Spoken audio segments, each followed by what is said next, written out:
garbage called the blood of the exploited working class.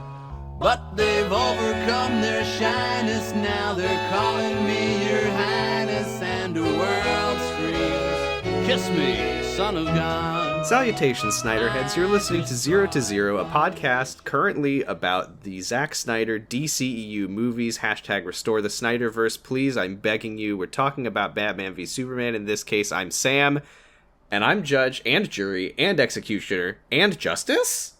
I'm Giga, aka Thunder Jacket. And I'm Val Flight Cub, aka the Knife Mare, with a K and an F. Wow. Oh, that sounds scary. It is. Yeah, my superpower is you put me on a dog, and it makes them less scared of the fireworks. It's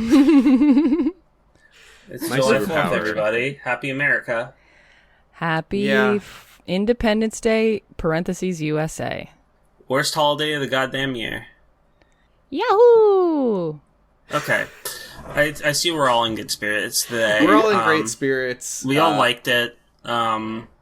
We're talking about minutes, what is this, 43 through... Yeah, it's the next 83. 40 minutes of the movie. Mm-hmm. Can I say... Can you say it? This section was infinitely more watchable than the first section. I want to agree with that. I liked it a lot more. I was crawling through glass on my arms. Yeah. In the first 43 minutes, every 10 minutes I would check the time and see how long had gone by, and holy fuck, it had only been another 10 minutes.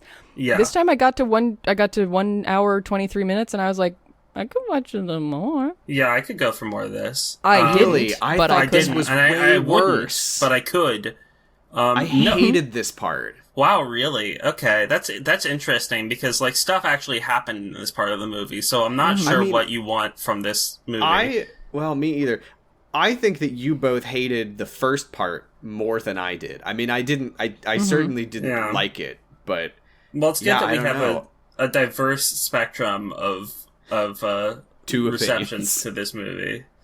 3 people, 2 opinions, 0 to 0. Yeah, I thought that this was this reminded me of the better parts of the Snyder Cut, and I definitely, it was still long.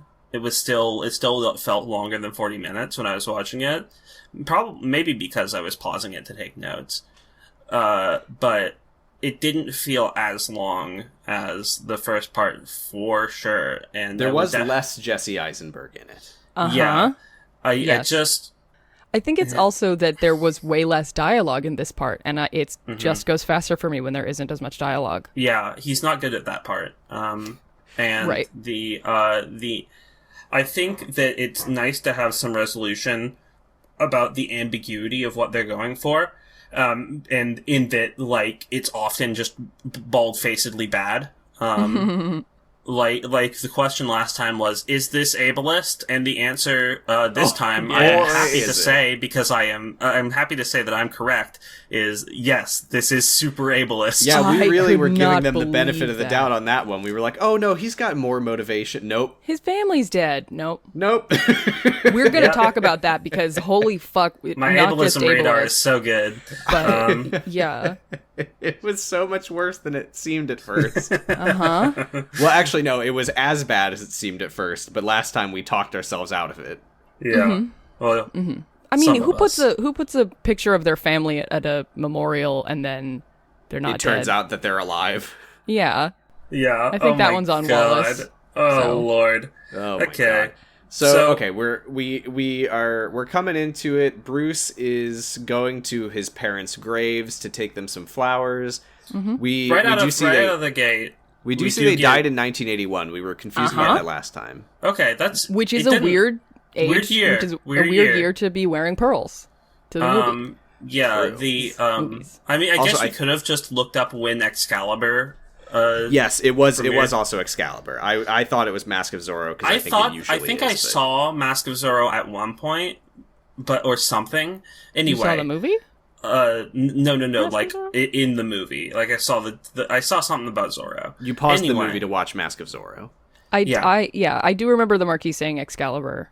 Yeah, I do Now that remember I'm that hearing it more out loud, clearly. that does.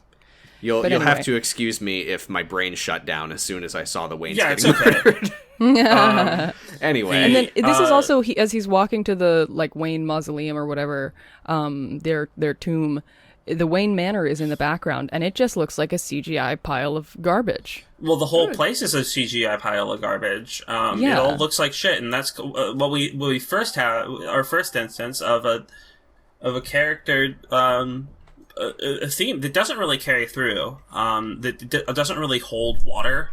The rest of the movie is that his parents' tomb is in disrepair.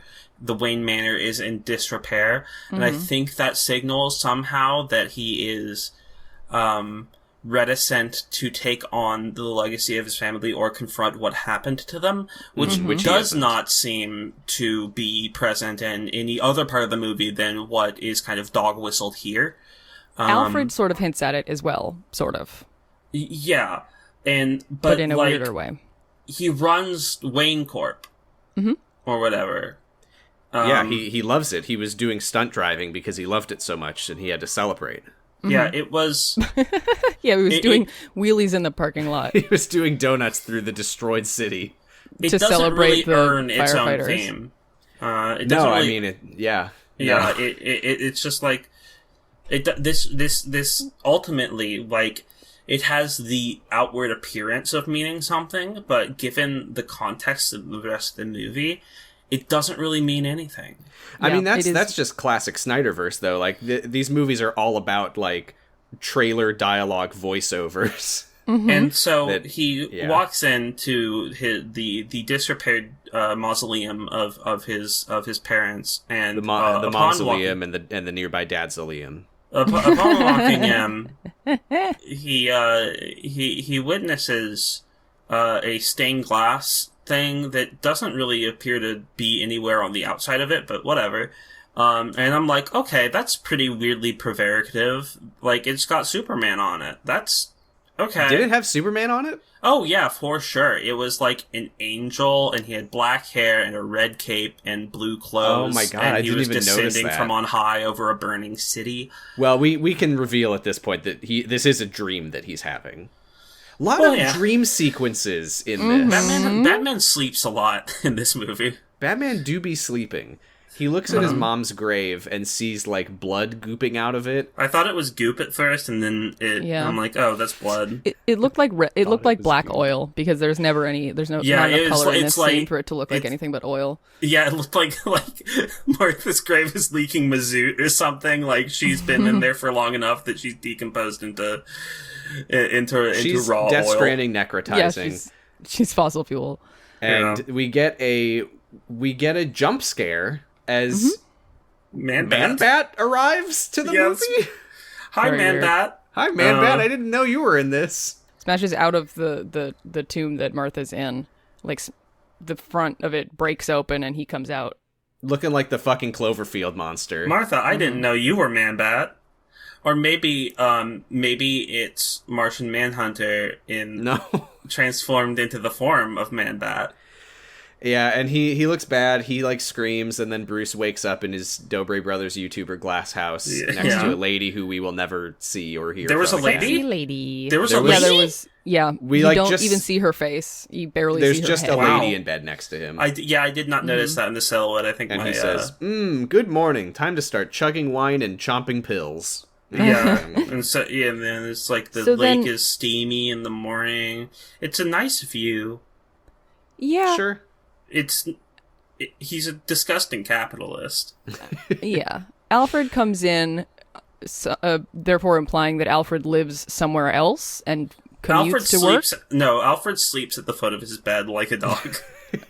Yeah, but he He doesn't let Alfred sleep. Alfred is like, wine? Are you gonna leave any wine to the next generation of Waynes? Or is there even gonna be a next generation of Waynes? Yeah, not that there's gonna be a next generation, but if you Master keep Wayne, eating you know pussy how instead much I of want dumping a your grandchild. seed. Yeah, why is he such a, like, grandma? Why is he like... Yeah, he's such a like. When are you gonna- I when want are you gonna get grandchildren. married and- Yeah. To a nice girl and give me some grandkids, bros. You're not getting any younger, Bruce. Yeah, So Come on. the They That talk about semen isn't going anywhere if you keep retaining it. Good God. They talk about KG Beast's phone records. He says there's 2 mentions of business with the white Portuguese, and also his phone was continually transmitting data to one Lex Luthor. Yeah, Alexander I went to Luthor. sleep at this part. He did call him Alexander Luthor. Like, fine, Yeah. whatever. not Alexi, It's whatever. like whenever I get the white Portuguese is it's a secret word that makes me go to sleep every time someone says it. Bruce says, like, okay, I'm gonna need to do some Batman work. Oh, we should mention at this point, it cut forward in time a little bit. The lady is no longer in the bed when he's discussing Batman stuff openly. That would be really funny if she just like I mean, if it's he was like, Catwoman, and I she need knows. the bat about, suit. Bruce? If it's Catwoman, she knows. I don't know why I'm Harley Quinn for this part. Anyway. Hey, Bruce! There are 2 kinds of women, floozies and grandmas, So, Yeah. I mean, Bruce that's says, kind like, of what we have so far. and they have the same accent. It's fine. Bruce says he needs to bug Lex Luthor's house and do Batman activities. Alfred says, Master Wayne, Batman has accomplished fuck all in this investigation despite torturing 6 people, whereas you were able to get the phone stuff by being Bruce Wayne for 5 seconds. And Batman says, I don't know. Alfred says, also, you have been invited to a charity event that's held at Lex Luthor's house anyway, so... Yeah. And I'm thinking throughout this movie that I'm like, could you... Like, I don't know, maybe this is established at the end of, like, Man of Steel or something, but I'm like, could you establish this intrigue a little bit? Maybe for people who haven't seen that movie, just, what like, intrigue? About the white Portuguese. It's not... you know what? It hadn't even crossed my mind that the white Portuguese might be established in Man of Steel. Let me look that up. Yeah. Should we say a different thing as a code for white Portuguese so Giga stays awake for recording?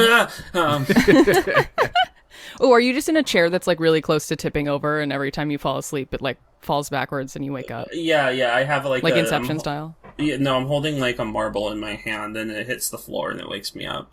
Okay, I have confirmed that the WP is not mentioned in Man of Steel in any way. Okay, then fuck this. Like, Very weird way to introduce it, then. like I could not care less about this shit, and you're giving we've had like 3 cumulative minutes of dialogue about it that could just be easily like cut out. And it's For so like- ridiculous Also- because in the Justice League, we were getting on them for writing like really expositional dialogue where they might as well just been looking directly into the camera to say like, this is what we're looking at and this is what it is and here's the information about it. And yet the, you know what, is like so casually mentioned that we literally like, we don't know if we're supposed to know what it is already. Yeah, Right. Zach and Chris, my 2 good friends, have a very bad habit of expositing only where I don't need it, and trusting my intelligence as a viewer exactly where I do. Yeah, I'll have more to criticize about this particular item that we're not going to say the name of it right now when we learn a little bit more about Item or it. But- person.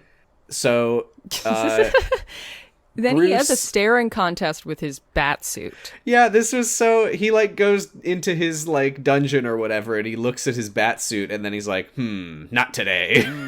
Like, does that mean What should- it? what Are should you I not wear going- to are the you not function? going, yeah, what should I wear to the function? And then, Bat like, suit?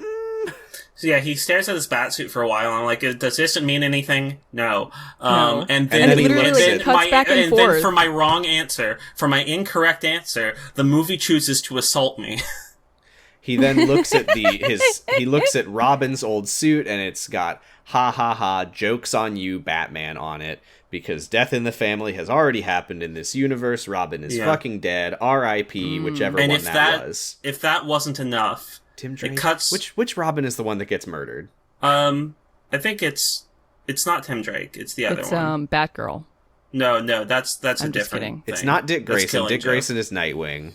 Yeah, is it Tim I thought you were Drake? going to say Dick Grayson is nice. It might be Tim It's Drake. got to be Tim Drake. Anyway, but like Tim Drake, I remember in the Jason Todd. Jason Todd. That's the R.I.P. one. Jason Todd. Gone too R.I.P. soon. Didn't get to be in the movies. There are 3 of them. Maybe he'll come Well, back. there's as redheaded. also what's his name? Damian Wayne, Bruce's shitty little son. Yeah. Mm-hmm. Yeah, but maybe Red Hood will be in the hashtag bring back restore the Spider-Verse. Probably anyway, so if that wasn't enough to remind me of Jared Leto's funny trick, it then smash cuts to an ass cut of Bruce Wayne slapping his fucking flesh in the shower.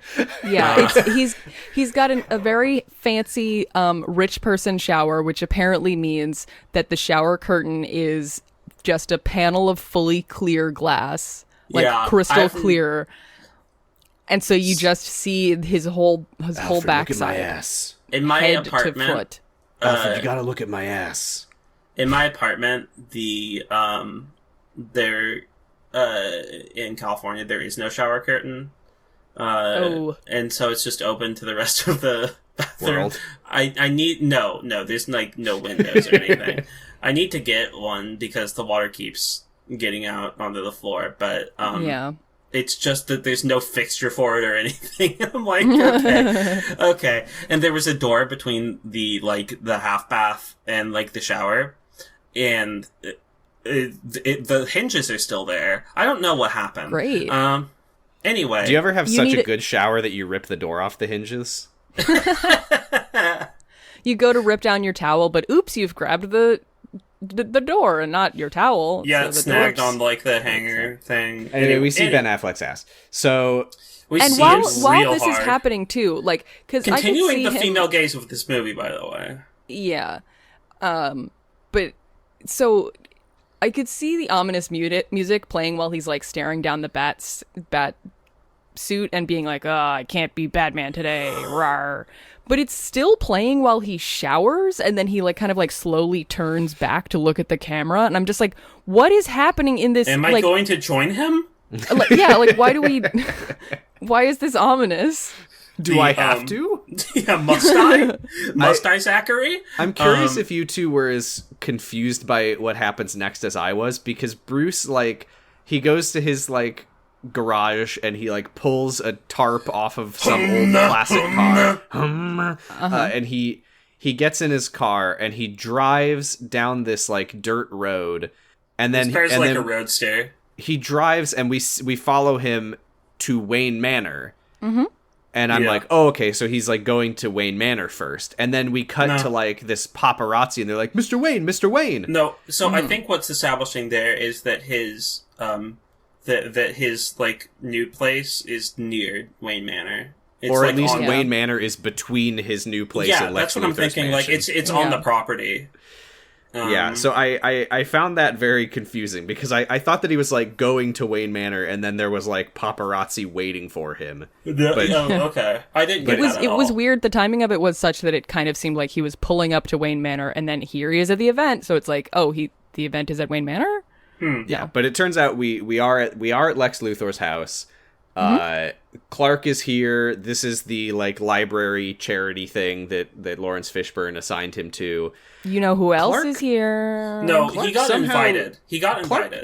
Clark doesn't know who Bruce Wayne is? Yeah, that's not weird. on site. I mean, I will say there are probably a large amount of very rich people in this world who I have no idea who they are. Sure, but Bruce Wayne is like very high profile. Yeah, he seems very conspicuous. Like, this is like not knowing who Elon Musk is. He's like a local celebrity. Like, maybe it's more like not knowing who like a New York City like debutante is kind of situation. Except we learn in this episode the Metropolis is just across a fucking lake or something.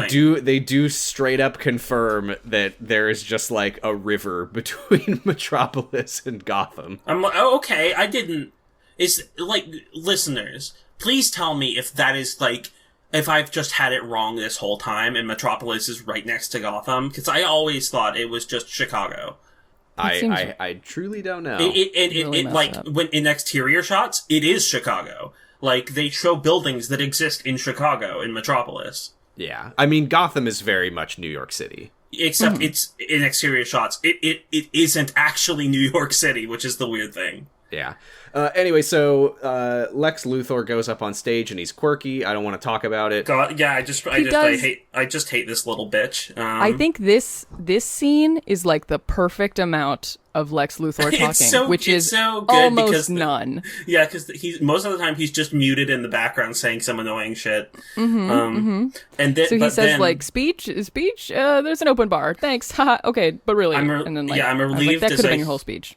I'm relieved as I hear Lex's voice starting to fade into the background, like the low tones, and then I see who is standing there, and I just say no. Yeah. So there's a lady. There's a lady in a red dress. Yeah, she's got a boob window. Hi, Wonder Woman. And it's Wonder Woman. It's Wonder Woman. It's her. And so she just Batman's like turns around ooga, and looks wooga, at me want fuck. Yeah, Diana turns around and looks at him, and he looks at her. Do you think either of them like suspect that the other is anything, or do you think they're both just like, oh, hello? I think they're just horny. Yeah. I really don't know what she... Okay, this actually I don't really know what she's up confused me. to. This really confused me that she's here at all, because I was like, doesn't she just work at, like... The Louvre, just, like, doing, like, restoration? Yeah, I guess no. she's an American socialite, too. No. She is the, capital T, the curator of the Louvre. You're fucking kidding me. You're fucking kidding me. That's wish why I that was. museum, that other curator takes her away to show her the sword. She is the curator of the There's Louvre. not a curator of the Louvre. They have a team. Well, that team works for Diana Prince, apparently. Good lord. In this universe. Why? How do you become... When your character is like an immortal, like, oh, I hope I gotta stay moving so nobody realizes that I don't age because I'm 1,000 years old... How do you become the curator of the Louvre? And you don't wear a mask when you do your superhero shit. You don't wear a mask when you do your superhero shit either. It doesn't make any sense. Like, I was so confused because we see her at like 2 like elite like social events in this part, and I was like, what is she doing here? But no, apparently she's very important. I guess so. And also doesn't work very much. Yeah, I mean, is the head curator of the Louvre like brushing a statue? Because I don't know, because she's like very hands-on and micromanaging and a terrible boss. Yeah, to ground herself to where she began. So, oh my god, Alfred's like, Bruce, it's time. And he's like, or me, and so he like stumbles in a drunken haze. And through the crowd. Clark can hear Alfred talking on Bruce's earpiece. I like that a lot, actually. So Clark at this point is like, okay, I don't know who that guy is, but that's he's weird. Somebody. He's doing something. Yeah. I like that. I like Clark. Yeah, me too. I kind of like Clark. You know what You know why I think we liked him in this episode, this part? Because he's not being grimdark? Because he's being Kyle XY. True. I do like Kyle He XY. does. I was like, oh yeah, how did he notice turn on his super hearing? And then I was like, oh no, he always has it on because he's Superman and he's not Kyle XY. I do kind of like that, like, the movie makes to no ifs, ands, or buts about the fact that there is nothing going on behind in his head. Mm-hmm. Like, he's just kind of sensing things and reacting to stimuli. Uh-huh. That's weird. That kind of makes him the ultimate himbo. So Lex is giving his speech. He's like, the Greek gods, my dad, themes probably. Bruce goes downstairs. Wonder Woman is watching him, as well as some other lady who I don't think we noted. No, Diana scoffs at him talking about Prometheus. Like, come on. Please, lady. I know Prometheus. Yeah, this other lady, by the way. I referred to her in my notes as Lex Luthor's sex lady. So we didn't mention her, secretary. But we saw her. She's hot, and we saw her when Lex went to get Zod's body. She is a character. She is Mercy Graves, and she's in the comics. She's like Lex's assistant / bodyguard. So she's that's very hot. His body guard. So her common This theme, is all I've got today. I'm kind of sleepy, so if you don't like this level of joke, I'm sorry. She's always wearing very, very high heels, is kind of her thing. And she has a blunt bob. She's very fashionable and thin. And, I think she's very pretty. So Bruce goes downstairs. He arrives in like Lex's home server room? Question mark? Yeah, he goes past the kitchen and into Lex's home server room and is being very suspicious. He places a little device on the thing, and there's a timer on it, and it's like copying data. It's probably blinking and beeping. Bruce, so are you? Bruce, he doesn't even seem to like think about if there might be a security camera. Nope. No. And then Mercy walks in, and she's just like, "Hey, what the fuck are you doing here?" And he's like, I'm drunk. Where is this? This is in the bathroom. I was gonna pee on feet. Yeah, and then he's like those I've shoes. been more careful than this in Hitman. And then she walks away. She's like, okay, and then like walks away again. I was like, you wouldn't just be like, oh no, that's not the bathroom. That's fine. It's this way, and then like wait for him to walk away, because why the fuck else would he be in this hallway? I'll just leave you to it. She's doing the retail worker thing where you like say hi to people who are acting suspicious, so they know that people are. Can I help you watching. find anything? Yeah. Right, but when you're a retail worker, like you don't leave them in a room unattended because you're in a store that doesn't have rooms. Maybe you don't. Yeah, I nobody has rooms. Right? Anyway. No. So Alfred is like, okay, Bruce, you gotta go upstairs and be normal because you're being incredibly suspicious right now and everyone saw it. Mm-hmm. He goes back upstairs. He's so bad at this. He says, why don't you go find yourself a nice girl and maybe she'll make an honest man out of you, Bruce. Maybe she'll fix you. Mr. J. And then at the same volume, he's like, as if that would ever happen. Oh, maybe he really took his finger off push to talk. I think that Bruce can't hear him saying that. Yeah. They go back upstairs. Lex is like, or he just doesn't care. Knowledge is power, and it's kind of a paradox to have knowledge without power. And he is having a real problem at the end of his. Yeah, speech. he's bye. Mm-hmm. So the autism coding continues. Because it's not really coding at this point. He just kind of has autism, and it's very offensively acted out. He gets this little flare of anger while he's. I mean, this is not even the most offensive thing. But just as someone with autism, I can be personally offended by it. Do you ever get slightly confused while doing a speech and like scare everyone in the crowd because you talk slightly too loud? Giga, is that a normal thing for? Oh, do you ever make fun of someone in a wheelchair? No. No, that's a cinematic thing. No, I don't do that, and I don't think a lot of people on the spectrum do that. Well, then, congratulations on being a better person than Lex Luthor. Oh, hey, yeah, I cleared that bar.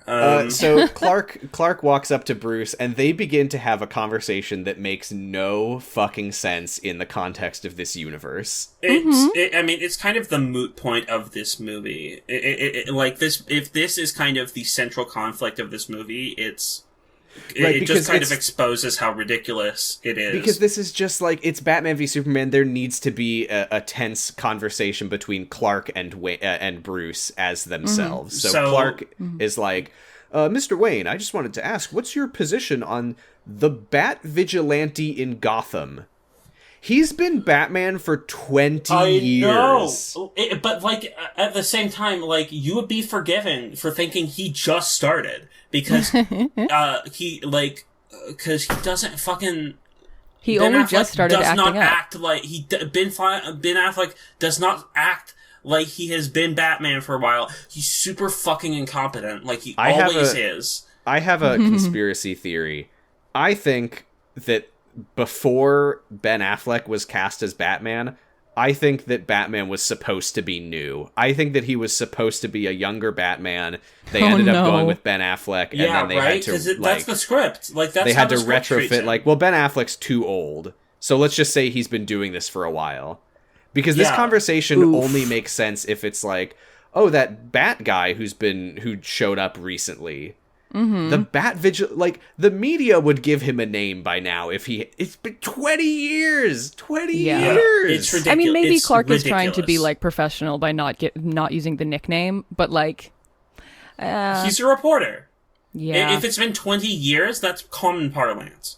Right. So Bruce, like, tries to deflect. Maybe they should have He's like, cast someone else. He's like, oh, Daily Planet, eh? Do I own that one? Haha. Clark says, well, this guy thinks he's above the law. People are living in fear. Bruce is like, oh, don't believe everything you hear. He said, oh, isn't it a little bit hypocritical of the Daily Planet to call Batman above the law? Well, he doesn't say Batman. When you're the people who are always writing puff pieces about that alien who could destroy the world And if he wanted they're to. agreeing. They're agreeing. They're arguing with each other, but they're agreeing. Superheroes being above the law and acting extrajudiciously is wrong. It's bad. Right, but the whole theme of it is that it's like, oh, Clark thinks that Batman's the one who's a danger to the world, but Bruce thinks that Superman's the one who's a danger to the world. And we'll remind the listeners now that only one of them is fucking branding people. Yeah, Clark Who thinks he Batman, doesn't like. Clark thinks Batman is a danger to his community, which he is. Clark is correct in this part. Yeah. Superman is maybe a potential threat to the world. If something fundamentally changes about him. Yeah. Yeah, maybe we'll change our tune when we see Man of Steel, but so far in this movie, all he's done is be blamed for killings that he absolutely did not have anything to do with them. He did have something to do with the 9/11 things that happened to Metropolis. The destroying that is the of core Metropolis. of Batman's ethos. Yeah, we don't really know the circumstances of that just He yet. was attacked. Like, I think you can gather that he was attacked. That the General Zod came from space and attacked Earth, but it was only because Superman was here. But Superman doesn't have anything to do with that. There's no reason. Like, I think Batman's the valid points in Batman's argument come from, or Batman and Lex Luthor's arguments come from the idea that Superman isn't a danger to humanity, but Superman's presence introduces dangers to humanity that would otherwise leave it alone. And there is, there's very clear evidence for that. Yeah. Yeah. We then get a line, speaking of lines that don't work in context of the franchise as we know it, Bruce is like, well, maybe you in Metropolis don't have such a problem with Superman because you're not from Gotham. We have a pretty bad history with freaks dressed like clowns. And then in my head, I picture the Jared Leto Joker and I say, oh, who is Bruce talking about then? Because he's not dressed like a clown. He's not, yeah. He really hated Harley Quinn. They've done zero work She's to not make dressed Gotham. like a clown either. They've not shown on Gotham being a bad place. Because there's been nothing that seems, maybe they'll fix that. But honestly, the amount that they're talking about it at this point, there should have been something, right? We've seen two things about Gotham so far. Number one is that the police like watching football instead of patrolling and doing harm. Yeah. And number funny two donut. is that there was a sex trafficker. Yes, there was one sex trafficker. This conversation too, like, Clark, I could see, he hears that this Bruce Wayne guy has an earpiece where he's doing something shady, and he's from the same place that Batman is. So maybe when Clark says, like, what is your thoughts on the Batman? Yeah, I and think he's Bruce kind is of like, trying to gauge. I think he's great. What are you talking about? Like, Clark could conceivably be like, oh, this is Batman. I'm talking to Batman. I think that's pretty much where he's at this point. Yeah, but on the standpoint of Bruce, this conversation makes no fucking sense with what Bruce Wayne knows in this universe so far. Well, like, he's basically just like a also, random nerd comes up to him and is like, what do you think about Batman? He's kind of a menace. And Bruce is like, you should fucking talk. You love Superman so much. Well, that's why he said that so line bad about, like, at the not- Daily he's- Planet is always writing Superman puff pieces. So, Right, like, but, even like, if we he don't- doesn't... But Bruce is so bad at pretending not to be Batman. And does Bruce know that, like, it's not like Clark Kent is the one that's writing all of these puff pieces. He's just saying, you work for an organization, you work for a newspaper that writes stuff that's positive about a different superhero. I don't think that Batman has any idea that Clark Kent is Superman. But it's such a weird Why not, leap. though? Because he like, looks just like him. But I know, exactly. But no, I think he's that got glasses on. I Oh, think shit, that you're right. I think that Clark has some idea that Bruce Wayne is Batman. Anybody who's ever talked to Bruce Wayne about Batman must know. Yeah, because he immediately freezes up. You're Batman. Also, because I heard Bruce that he Wayne is because big Batman abs. is constantly using experimental Wayne Tech technology that only Bruce Wayne would have access to. I mean that too. Yeah. It's really funny how the movie establishes, like, I think inadvertently, that it's very easy to tell who Batman is, but nobody seems to tell that Clark is Superman. And it's kind of like, that's kind of like just comedy that's completely unaddressed in the movie. Yeah. It's funny. I think that it's because Clark does a good enough job of not really out. talking about Superman and like not sticking out and not being like, I'm gonna stand for justice wherever it is, like, I feel like Bruce Wayne, if you saw him and didn't know he was Batman, you'd be like, this guy's trying to kind of be like a Batman sort of type. I don't know.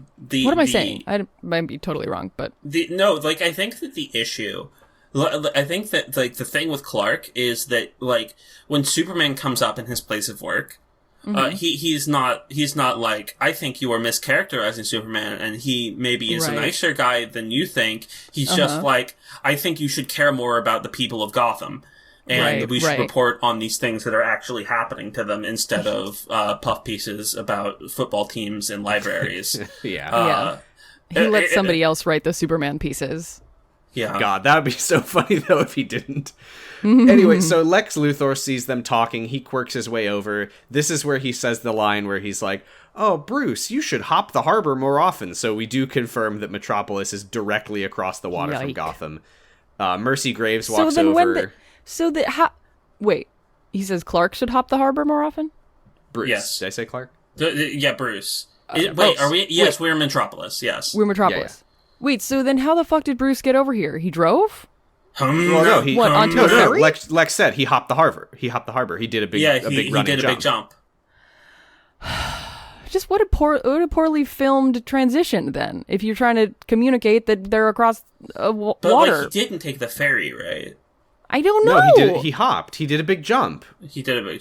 They should have shown him driving up the ramp that is right. This isn't important. Up to the water isn't important. I would be complaining if this was in the movie. Anyway. Okay, but I would like to see Bruce do a big jump across the harbor. Yeah. So Alfred's like, it's done. Your cookies are done, sir. While Lex is being annoying, and Bruce walks away, and Clark is like, follow. And Diana is like, follow. Go on. Mm-hmm. Do you think that Lex, at this point, knows who Superman and Batman are? Because he's like, that the Clark Kent and Bruce Wayne, you're finally together. I think the reason that Clark is here is because he knows that Clark is Superman. I don't think that there's a difference between things that Lex Luthor does and doesn't know. Huh? I think he's like a sieve. It just kind of information passes through him. It doesn't seem like he has any motive. Well, because we're going to find out that Lex Luthor, the way that the Justice League gets put together in the next movie is that Lex Luthor knows about Aquaman and the Flash and Wonder Woman. Oh yeah, that's true. So I think we can assume that he knows that Clark is Superman, and he probably knows that Bruce is Batman because it's incredibly obvious. Yeah. So Bruce goes down. He does in the next movie say that that Bruce Wayne is Batman. Right. He confirms that he does know that. Yeah, so Bruce goes to the server room to get his device back. Yeah, both the other superheroes in the facility are following him. Mm-hmm. I don't know if Calvin Swanwick is there, but he probably is following too if he's there. No, because he's somewhere else. We'll find that out in a moment. He's in DC. Clark follows Bruce, but he gets distracted by this news story that's on a TV in the kitchen about this factory fire in Juarez. Do you think that Superman's bilingual? It's hard to tell because the captions are on the movie, but they're not necessarily on the news. Because it says like they're not on the news. They're on the movie. So we speak Spanish, but right, we speak Spanish. I think in my headcanon that Superman speaks Spanish, and that's maybe. That works for him. It didn't even occur to me. I was like, oh, there's subtitles for me. It didn't occur to me until we talked about this. But so he sees there's a factory fire. There's for some reason a little subtitles. Girl. That's why there were subtitles when Batman was in Iceland, because he spoke Icelandic. Mm-hmm. So for some reason, there's a little girl who is like living in the attic at the burning factory. I guess they're just like, and there's a witness that they just get him saying, "I can't believe they're leaving the little girl in the fire." It's like a fucking Who Wants to Be a Superhero challenge or something. My baby. So Clark is like, okay, sticking her head out of the factory window and is like, "Help! My mom! I'm lost! I can't find my mom! Help!" God, if only Major Victory were in this. Bruce, I actually was very confused by this because Diana follows Bruce downstairs. And he goes into the server room to get his thing, and then he turns back and sees Diana watching from outside of the room. Mm-hmm. So I naturally assumed that he collected his device and then was like, oh shit, she saw me. I thought I saw him collect the device. I also thought I saw him collect the device, but we will later learn that it wasn't there. She already had taken it herself, even though she followed him downstairs. I'm so and then confused. As soon as he saw her following him, she like ran away. Like she walked away very briskly and like went through a crowd and stuff. I mean, she is very fast, we do learn. That's true. That's true. Were we all on the same page though, thinking I definitely thought that she just kind of watched him and knew. Yeah. And cause that was very poorly communicated. I have to go back because I thought I saw him retrieve his device. I also thought that. Anyway, but apparently he didn't. Anyway, he chases Wonder Woman out of the building, but she's too fast for him. He hears as he reaches the door. He hears humma, and he looks outside, and she's leaving. Very fast valet service in this in this place. Superman is Misa. The valet says, "Wait, which car is yours?" And Wonder Woman says, "I'm rich." Yeah. I also this doesn't matter. But she, like, zooms down the driveway, which is not what you normally do. Not advisable, no. I would bet Lex Luthor has a really long driveway, though. Yeah. I'm pretty sure he could catch her. Like, she probably needs to get the gate opened, too. Anyway, Superman now we go to the weirdest part of the movie so far. Superman is Misa! Misa! Huh? It's so Misa Game of Thrones. Oh my god. It's so Misa. Oh my god, this part of the movie is fucking bizarre. Mm-hmm. Brown people he get flies saved to Juarez by to Batman. rescue the girl. No, Superman. Huh? Oh, no, sorry. Giga I said brown people got saved by Batman. I meant to say brown people get saved by Superman. Superman goes to Juarez, he rescues this girl, and it's...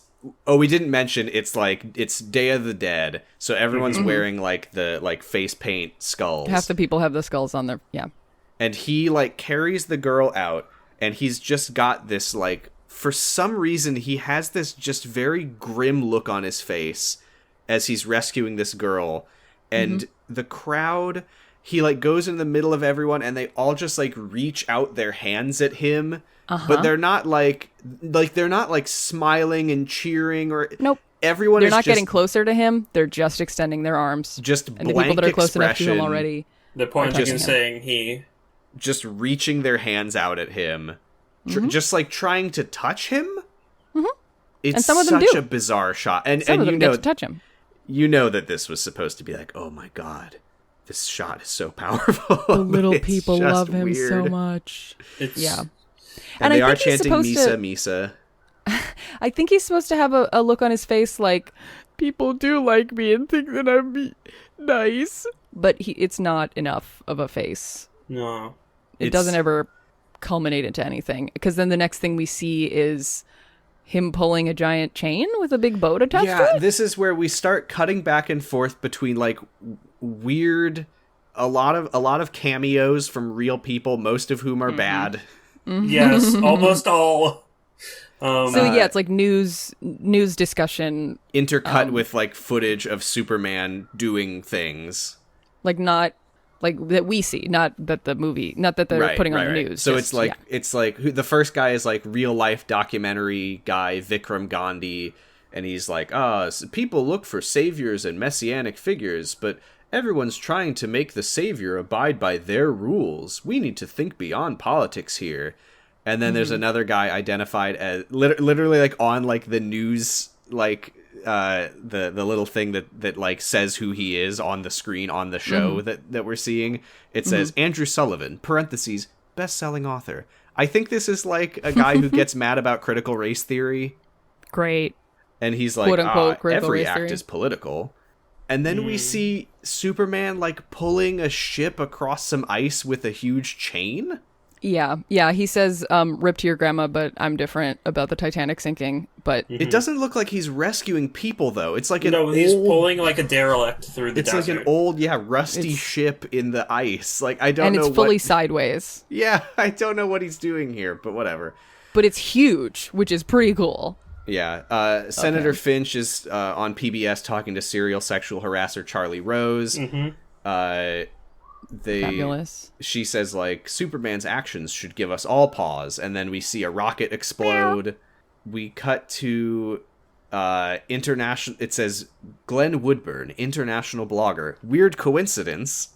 On this week's episode that we watched of Kyle XY, this actor was in it, playing a douche bro coder named Alessandri. Amazing. So that was very weird to see. Oh, yeah, continuity. Also, when the rocket explodes, we see, or maybe it's later and that's why you didn't mention it yet, we see Superman emerging from the explosion with the one piece of the rocket that the people would be in. Yeah. And Woodburn is like, power, atrocities, blah, blah, blah. Somebody says, maybe he's not a devil or Jesus, he's just a guy. That would be one Neil deGrasse Tyson.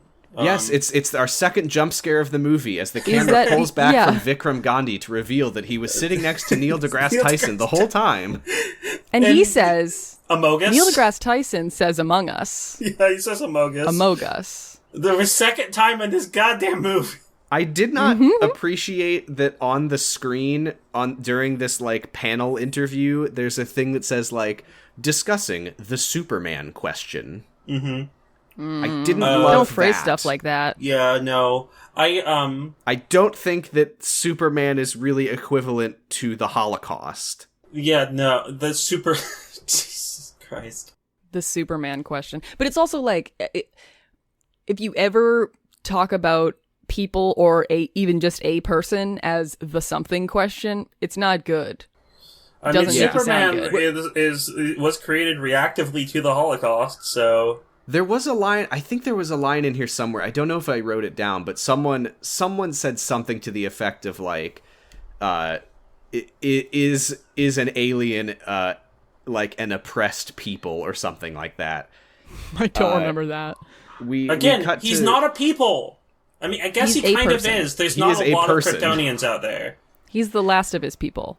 But we then cut to some people stranded on the roof of their house in a flood, and they have taken the time to draw a pixel-perfect Superman S logo on their roof.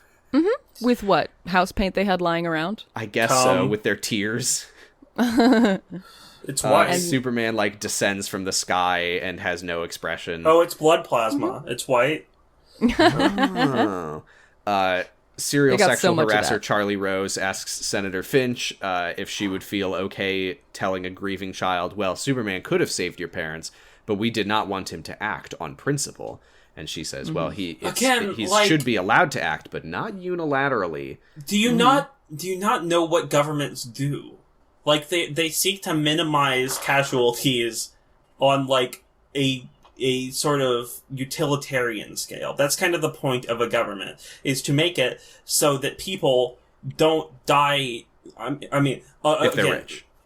Governments usually don't do this, but ideally, you should probably prevent the death of as many people as you can, just, like...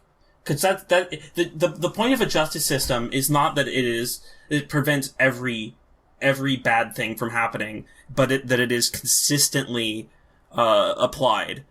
But what if Superman could help every person? What if he could stop every death ever? That'd be cool. Yeah, that'd be nice. Shouldn't he be allowed to? But he can't. Anyway, So Clark is watching this on the TV, and he looks upset. He doesn't look anything. He looks just kind of like he's watching it. He looks like someone farted. He's then calls Martha, who is not Martian Manhunter. Shut up! No, she is. Isn't she? She says something later that I find very convincing to support this argument. Yeah, I think she is the Martian Manhunter. She's not. She's not. You don't know that, Sam. You don't know that. You don't know that. She's definitely not, because Martian Manhunter appears later as someone else. He can fly! Uh-huh. He's not. Martian Manhunter appears later, transitioning from Martha into someone else. Into someone else. Not in this movie. Uh-huh. Okay. He's not Martha. He is. He's both. She's not dead. He's both Let's Martha. Examine the evidence. Let's examine the evidence, okay? Wait, what do you think? What do you mean she's not dead? What, like, he calls Martha, who is, like, in bed at Kent Farm. Do you think that Martian Manhunter is just like, well, I'm gonna go be the Secretary of Defense in DC, but then when it's nighttime, I do wanna turn into Martha Kent and put on my pajamas in bed at Kent Farm and go to sleep. Yes. I am not convinced that he is Secretary of State. Secretary of Defense. I'm not convinced that he's... I think that he might be impersonating Calvin Swanwick sometimes, but I think that he's definitely Martha all the time. No, he's not. Why do you think that? Wait, are you saying Martha's dead because you think that my theories predicated on the basis that Martha has to be dead? No, I think he was Martha the whole time. No, but... Right. I think that Martha is his, like, default form. Okay, but what I'm asking you is, where is the real Martha when... He is the real Martha! For her entire life? For her entire life. Well, do we... have we seen Martha before Clark existed? I don't know. We probably do in the first movie, but that doesn't matter. I think he was there when Superman arrived. I think that he just happened to be there. You think that Martian Manhunter was living on Earth as Martha Kent... And Martha Wayne. And it was just a complete coincidence that Superman crash-landed in his Saiyan egg capsule. No, sorry, it's a big penis, I forgot. In his big penis ship, in the same place in rural Kansas where Martian Manhunter was living his life as Martha Kent. No, I don't think that. I do think that. I think, okay, if we can skip ahead a little bit, there is a part where Martha and Manhunter says, "No, I never wanted this world to have you." And I know this is at the end of the segment, but it's relevant now. So what if, just imagine with me, hypothetically speaking, I don't want to. Ben Shapiro voice, hypothetically, let's say Martian Manhunter is an alien on Earth, trying to not stick out. Well, yes. Yeah, he is. Okay, he true. Hears I'll give you about that one. He hears about another alien or an alien ship landing in Kansas. Yeah. He turns into a human lady named Martha and goes over there to check it out. And quickly marries a local man. Yeah, yes. Why are you skipping ahead of my story? He, while he's there, he meets a nice man who is like, I would also love to raise this alien baby. Oh, you're right. Martha Manhunter is like, oh, this is awkward because I was going to just like grab him and bring him to Mars, but this guy's like so handsome, how can I say no? Yeah. And so they get married, and then, right then and there. Clark is a baby. I mean, they could have been just dating the first couple of years of his life and he wouldn't have known because he didn't speak English at the time because he was a baby. And also he was a Kryptonian. So then, they raise him and they tell him all these great stories of, oh yes, I was a human for years before you were around, Clark. You know what? My parents used to tell me the same stories. Yeah. And obviously, he welcomes the ability to adopt this child because he can't conceive babies with human people. No. Like, he's an alien. Their DNA's different. Who knows if he even has DNA? Well... And the DNA thing is probably more the DNA... Yeah. But... He is a shapeshifter, after all. We don't know that the males aren't the zygotic... Anyway. Not that there's anything wrong with having zygosis. No. I hate That was a stupid joke. Sorry. so much. Well, Why? I'm still not convinced that Calvin Swanwick is anything but a human man, so... Yeah, I think that Calvin Swanwick might be just a man who Martian Manhunter impersonates sometimes and also looks a lot like when he's in So Martian I don't Manhunter know form. about this for sure, because I know that Calvin Swanwick is in Man of Steel.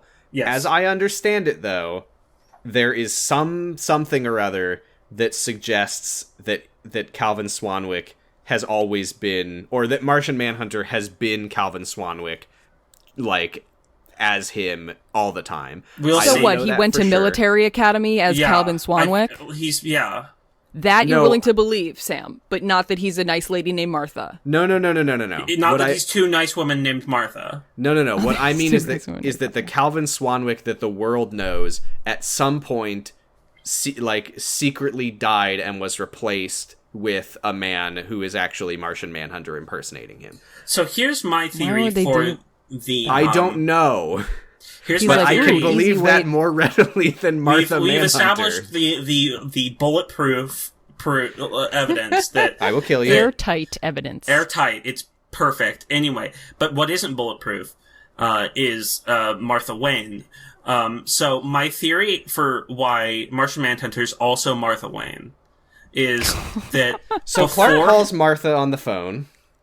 And he's like, oh, I'll get Mom, to it later, I'm... listeners. I know you want to hear it. He's like, oh, Mom, I'm sad. And she says, my baby boy.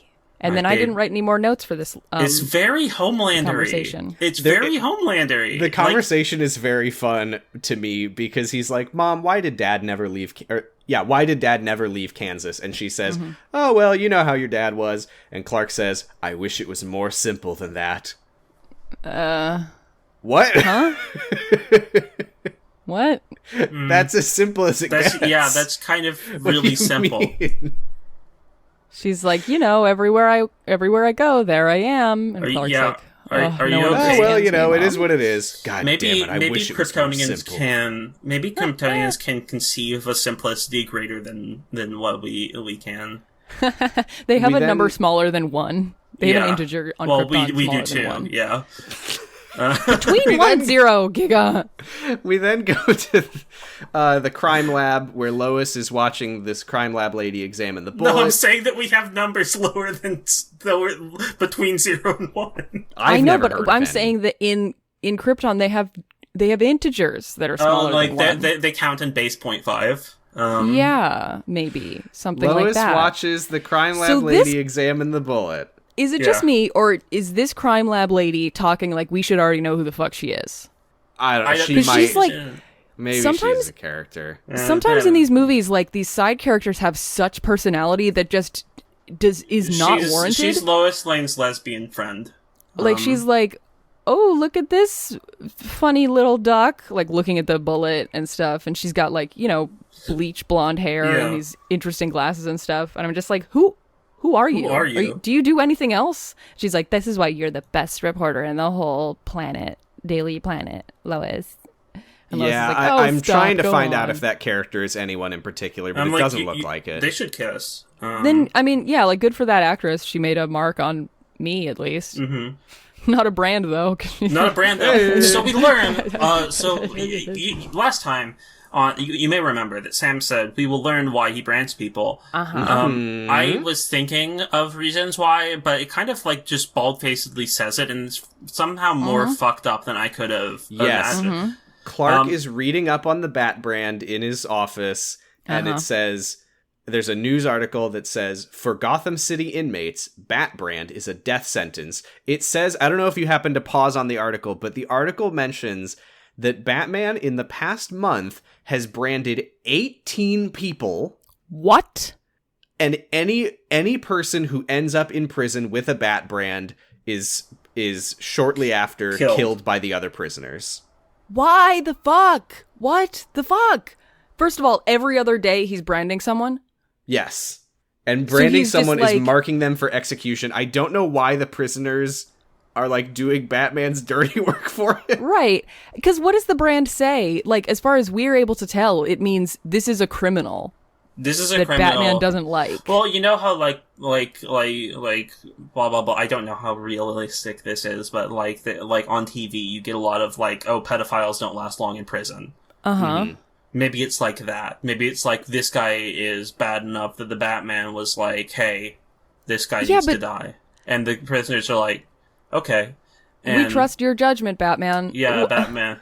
The other possibility is that Batman doesn't know that these people are all getting murdered, in which case why is he doing it that's then? a very if any other alternative. actor was playing Batman, I would disagree with you, because like it's too like at this point, if it's been 18 people, if he's ignorant of it, he is like, he can't be ignorant. He would have to know after like the third he's one. just complicit. But Ben Affleck Batman is so fucking stupid that I believe that he just doesn't like read the news. Like he just kind of like, we've seen his routine. Like he fuck, he go to sleep, he wake up, he drink wine, he talk to Alfred. We're gonna come back to this in a bit, but I will say something happens in a little bit that is making me lean towards, I don't think that Batman knows that these people are all getting murdered in prison. But he's willfully negligent then. Like, So it doesn't make him a wouldn't- better person. Is Batman supposed to be the fucking villain of this movie? Because he is. He really seems like it. I certainly feel like he is. But he was this awful in Justice League, too. He just sucks so much, and he isn't able to do anything. Like, he's just so deeply, profoundly incompetent. The other thing that fucks me up is that, like, so presumably he branded 17 people before he branded Cesar, and Alfred decides to strike up a conversation about it with him and says, "Hey man, you're branding people kind of fucked up." And Batman says, "Actually, it's cool, so shut up." Yeah, and Alfred just goes, "Okay." Even though Alfred surely has been reading the news and knows that the Bat brand is killing people, why doesn't he mention that? This is Like, what's hey man, weird. aren't you against killing people? You're marking people for death. Because what do you think is in going to this happen? universe, we don't see Batman. They call him a vigilante, but all that we see of him is that he is just a serial killer. Yeah, he doesn't stop crime. He just kills these people via prison. Right, and like he's like torturing and then branding, which leads to the murder of people. For what? Information that he already has and doesn't get. Yeah. Like the Batman his interrogated only goal, 6 people and got nowhere. His only goal in this seems to be murdering Superman, and to reach that goal, he is murdering other people. He's not a vigilante, he's just a serial killer. No, you're right, Sam. He doesn't know, because the reason that people are dying in jail because they have the brand is because Lex Luthor is paying the mercenary god. Okay, we'll come to that in a bit. So we cut to Blackgate Prison, where Cesar from last time is screaming and crying. He's like, "It don't come off! It don't come off!" The cops drag him in. He's like, "Please, you can't put me in there. They'll kill me." This is horrific. Like, one of the cops horrible. says, "Well, you should be thanking the taxpayers for taking in your branded ass in the first place." But the cops know that he's going to get murdered, and they say, good. You're welcome for your 3 meals a day. This movie gets one thing right. The police are evil. Yes. Yeah. Zack Snyder is very clearly pro death penalty, because so the thing about the death penalty is that it's unjustifiable from both a practical and a moral standpoint. Right. But you can argue against it practically, because it is more expensive. It does carry the risk of any death penalty carries the risk of someone innocent being killed, because the justice system is imperfect. And but Zack Snyder here creates a situation in which not necessarily morally, but practically, he can conceivably justify a death penalty, because he's not using taxpayer money in order to execute these people. He is using people who are slave in prison labor to execute these people. Yep. And the prisoners do it because unclear, because they're being paid to, or something, or Cesar is screaming. He's like, you know what they do to guys with this brand? They're gonna kill me. And then one of the cops in the background, we do hear a cop go, who cares? He's only a criminal. Great improv. Yeah, I mean, it's probably pretty realistic, except they wouldn't say criminal. They would say a ethnic slur. Yeah, probably. They drag him into the next room, and then another cop shows up, and he's like, Wallace Keefe, you made bail. You're free to go. And Wallace says, who paid it?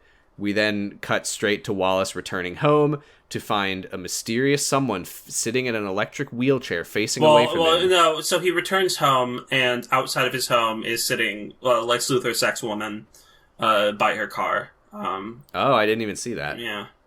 She's wearing blue. So he says, who are you? And then the chair spins around. It's Lex Luthor. He gets up, and he says, what the fuck do you want? And Lex Luthor says, to help you stand for something. Which is pretty fucking funny, Zach. It's pretty fucking rich, Zach. Come on. Pretty fucking funny, Chris. And you know what's great? Is that this is just the tip of the iceberg, baby. It's gonna get worse. The next scene is unbelievable. Senator Finch walks into her office where she has a meeting with Wallace. He's wearing a suit. He is sitting in Lex's electric wheelchair.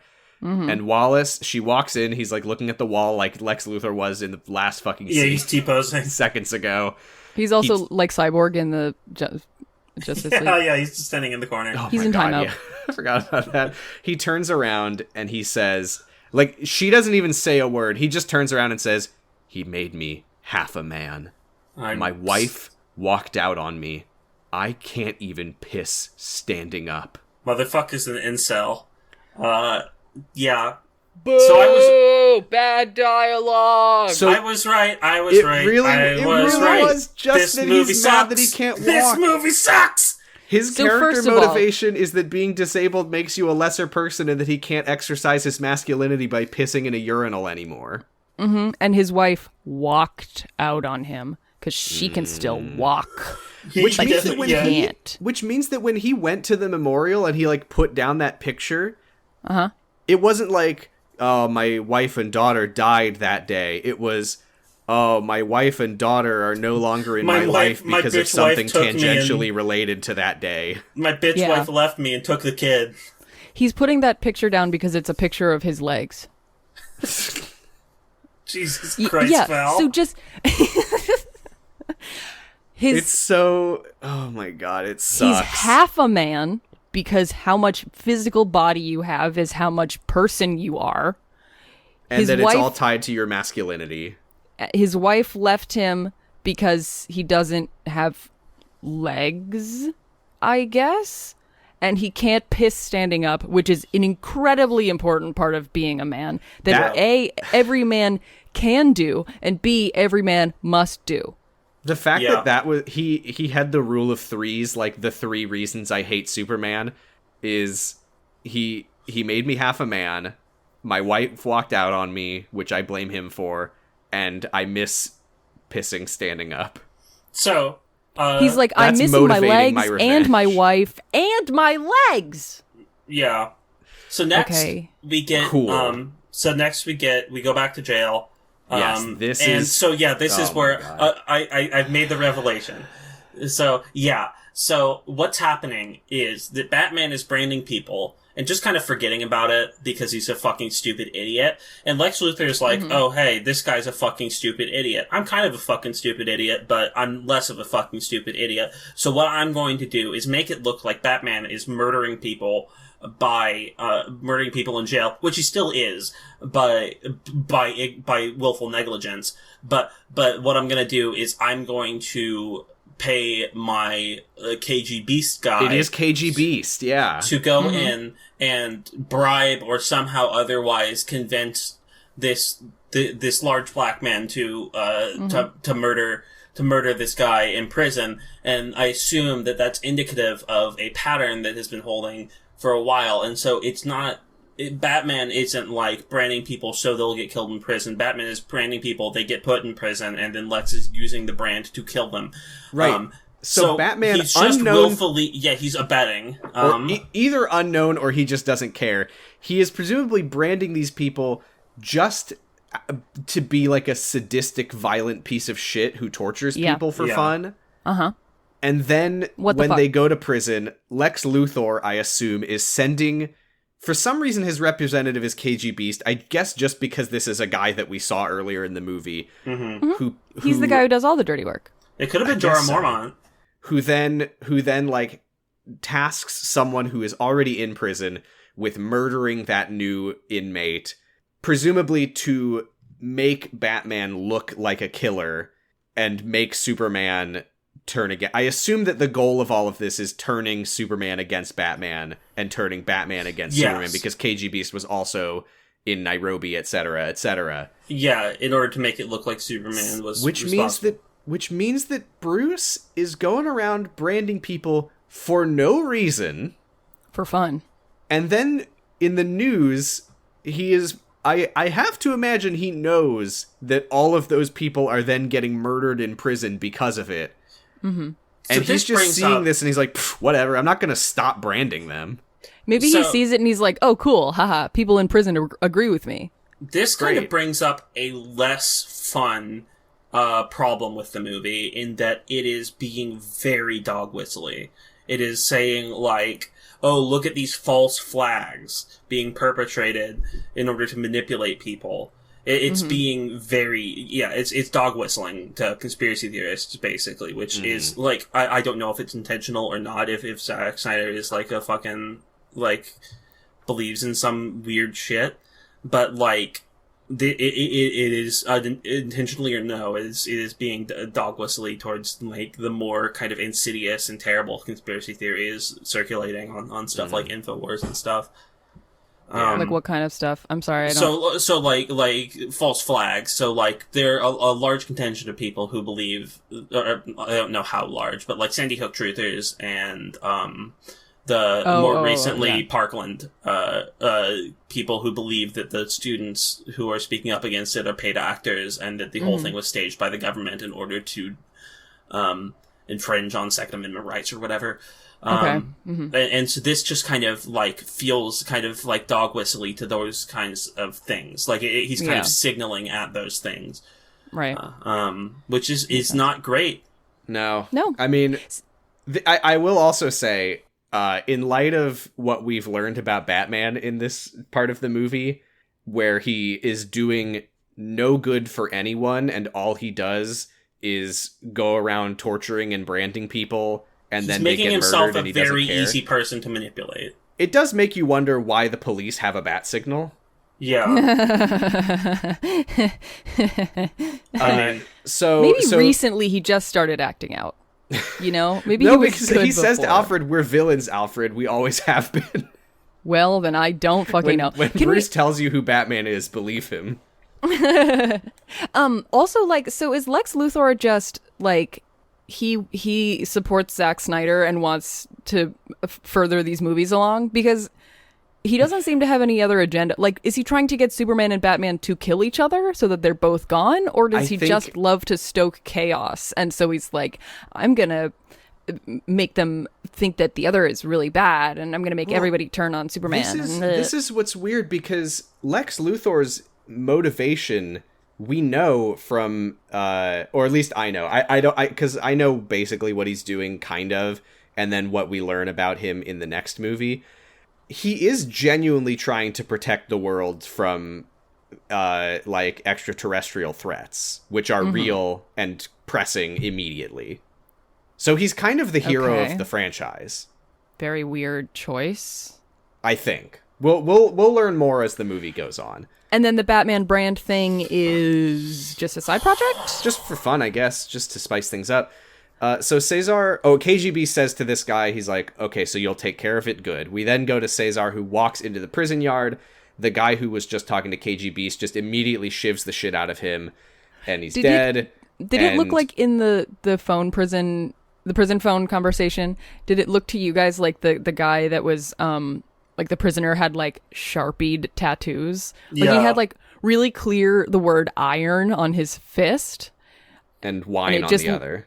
It just it just looked like it just looked like it had been written that day. I was too busy staring at KG Beast and trying to figure out if he was indeed KG Beast. Maybe it was a stick and poke. Maybe he'd just done it earlier that day. He shifted in. So the alarm starts going off. Everyone in the yard just slowly they just like make a nice semicircle around the murder. And they just stare at it blankly, like people staring at Superman and Juarez. This struck me as like maybe this is what they do when like the whole yard is in on it, of like we're gonna stab this guy and then we're gonna like ward off the security guards as long as possible by just like congregating around him. Maybe, I don't know. Anyway, so Clark hasn't been doing his job. He's being assigned to do certain stories that he's not doing. You're skipping the Swanwick scene where we get a very good funny line. Yes, the Earthman of Calvin Swanwick is in the men's room and looks up in the mirror and sees Earthling a man lady. guy. Earthling man guy, Hugh Man, sees Lois Lane. Yeah, she like ambushes him in the men's bathroom. She says, "Why haven't you been returning my calls?" Fucked up. She says, just like point blank, "Is the U.S. providing experimental military arms to rebels in Africa?" And She's so bad at her job. He says funny haha line. He says, "With balls like yours, you belong in here." Haha. A hard-hitting question isn't necessarily a good one. Like, there are ways to get people to talk to you, and that's not it. She should have branded him. She should have branded him. I mean, maybe she's trying to ask that so that he gets caught off guard, and like maybe he doesn't say yes or no, but his face tells her something. And then she'll write an article about his face. But also, like, that's not veristic. That's not the way to get to the truth by sabotaging, by like assaulting someone. Like, it's not a good reporter. I still can't get over the fact that she has not written a story about her experience in Nairobi, which is, I think I said Nairobi earlier, but that's a real place. She has yet to write a story about the journalism that she did in Nairobi. Yeah. Yeah, like you can write multiple stories about the same thing. Like if she uncovers more information, she can write like, this is what I experienced. Like, I don't know what was happening on the other side of the walls because, you know, she was like underground for a lot of it or whatever. But like, why was she even there if she hasn't? She doesn't have to say it all. Yeah, I think I hate to say it, but like they're trying to paint her as like very competent and very like hard hitting. She's not. The thing is that, despite the fact that the movie is trying to paint her as a better reporter than Clark, and that's why she gets the good gigs, and that's why she does the good job. And then doesn't write about them. Clark is so much better of a reporter. He's, like, actually trying to get stories. Well, I don't know. He was assigned to write about that football game, and he absolutely dropped the ball. He's bad at his job, but he's a good reporter. Pun intended. Yeah, so Lawrence Fishburne is like, you didn't write about the football... I don't know what this voice I'm doing for Lawrence Fishburne is. You didn't write about the football game, Listen here, Clark, it's not that 1938, despite what my voice might tell you, eh? Why'd you write about Batman? I didn't tell you to write about Batman. And then they get in an argument about ideals, and Lawrence says, 1938 is back when ideals matters. He says you can't just write about, you know, what you want to write about. You have to write about what people will read. Mm-hmm. People don't care about justice. People won't click on this. Football. Exactly. Okay, so... Where is the... What kind of bread are you based on your favorite Gotham sports teams quiz? It would be so funny if he had to write he had to write BuzzFeed articles. Mr. Wayne, Clark Kent, BuzzFeed News. Which type of bread are you based on your age? Clark Kent, BuzzFeed News, Aries Mr. Wayne, Rising. We'll make you a perfect mixtape based on your favorite type of candy. Mr. Wayne, if you put together an outfit, we'll guess what Harry Potter character you are. So, not a question, just more of a comment. So then we cut to Jon Stewart, but not the Green Lantern, but not that Jon Stewart. No, you had your hopes up, which is wild because the Green Lantern they were gonna have in Justice League, that was Jon Stewart. Oh, that would have been cool. I wish it was Jon Stewart the Green Lantern, because I hate Jon Stewart the Daily Show. I hate Jon Stewart the funny man, and he's not very, like, they The didn't really get the, awkward part of this is that, so we see it on a little, like, 9-inch television that one of the prison guards are watching or whatever. No, not prison guards, the waiters. This is at, like, the next event. Yeah, next the event. next gala. But Yeah. it's Jon Stewart doing jokes, like it's the Daily Show, jokes about Superman, but with no laugh track. So it just looks like he's bombing on his own show. Well, As he should, because he sucks. Wait, are you these supposed parts to... where he would be like one-on-one, where he'd like look into the camera and do like one-on-one and send the audience out. Yeah, but like To do wait in the monologues other where room. the audience wouldn't respond. But he is bombing because this is terrible material. Like the Daily Show was funnier than this. Superman's been trying to distance himself from America. Did you know Looks that the like someone should tell him that he's wearing 2 of our colors and has 1/3 of our initials on his chest. The S is in the USA. So anyway, so it's the way. Oh, it is. his other joke But is, I heard he wanted to wear the Declaration of Independence as a cape, but he thought it would be 2 on the nose. Yeah, the only reason which Crickets. just, that's the kind of jokes that he would say to the audience and that you would only think are funny because the audience is laughing at them and you're like, yeah, haha, I get it too. I also get it. I'm so glad that we all don't like Jon Stewart. So anyway, I like Jon Stewart. Don't like Green what Lantern. he's been doing lately. I liked him when I was in high school. Yeah, I did too. I just, when Trevor Noah took over the Daily Show and everyone's like, oh my god, this guy's terrible, I was like, yeah, it's the Daily Show. Yeah, it's the Daily Show. It's always been bad. Did you guys see that segment of Jon Stewart on the Colbert Show, Talking late about night, the whatever? fucking lab hoax or whatever. Uh-huh. I don't know. It Yeah, might talking be about real. how Oh my god. coronavirus being originated in that fucking lab in China. Well, he tried to like give Anthony Weiner the benefit of the doubt. So Fuck Well, Jon they were Stewart. roommates in college, though. That's true. That's true. If I was roommates with someone in college and like something came out, I'm like, I don't know, he didn't seem like that kind of guy. Anyway, If I was roommates with someone in college, I would absolutely be throwing them under the bus. that's because true. my That's roommates true. were That's true. terrible. That's true. That's true. That's Actually, yeah, Ted Cruz's roommate in college did the exact opposite. So true. Yeah. Anyway. Oh, you think he might have created the coronavirus? I don't know, man. That seems like something he would do. His friend stole my calculator to sell it for weed. That's that's something that really happened to you, isn't it?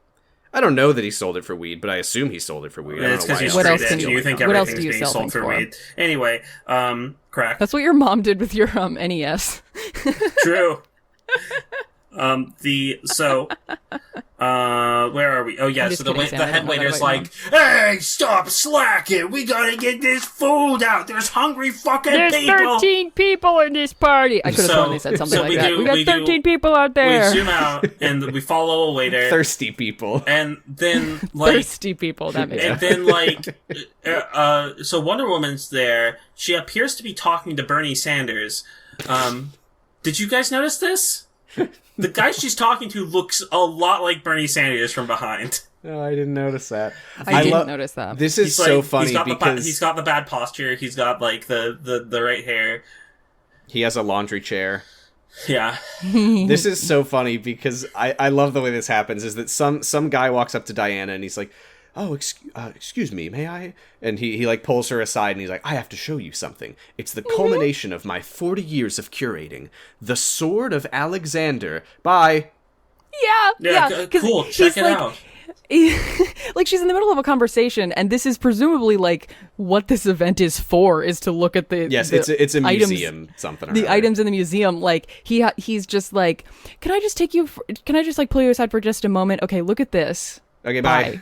So if you did, He's not like he doesn't like tell her about it, or like he doesn't like ask her not what she thinks. He literally just pulls her aside, shows her this thing in a box, and then he's just Tells like, her "Okay, how I'm proud of leaving. it Goodbye." he is. So if you were like, And like wow, he's not like saving her from a terribly awkward conversation or something. Like at that point, it's like, oh, okay, great. You know, like, oh, Diana, why don't I take you away so that I can show you this thing? And Well, then, the reason that he walked away when he did is because he knew that the scene requires her to have a private conversation with Bruce Wayne, and he's like, "Well, I better get out of the way for the dialogue." And if you were like, you know, hey, the first time you saw Diana, you were like, oh, her dress has a titty window. Well, this time you'll also be like, oh, her dress has a titty window.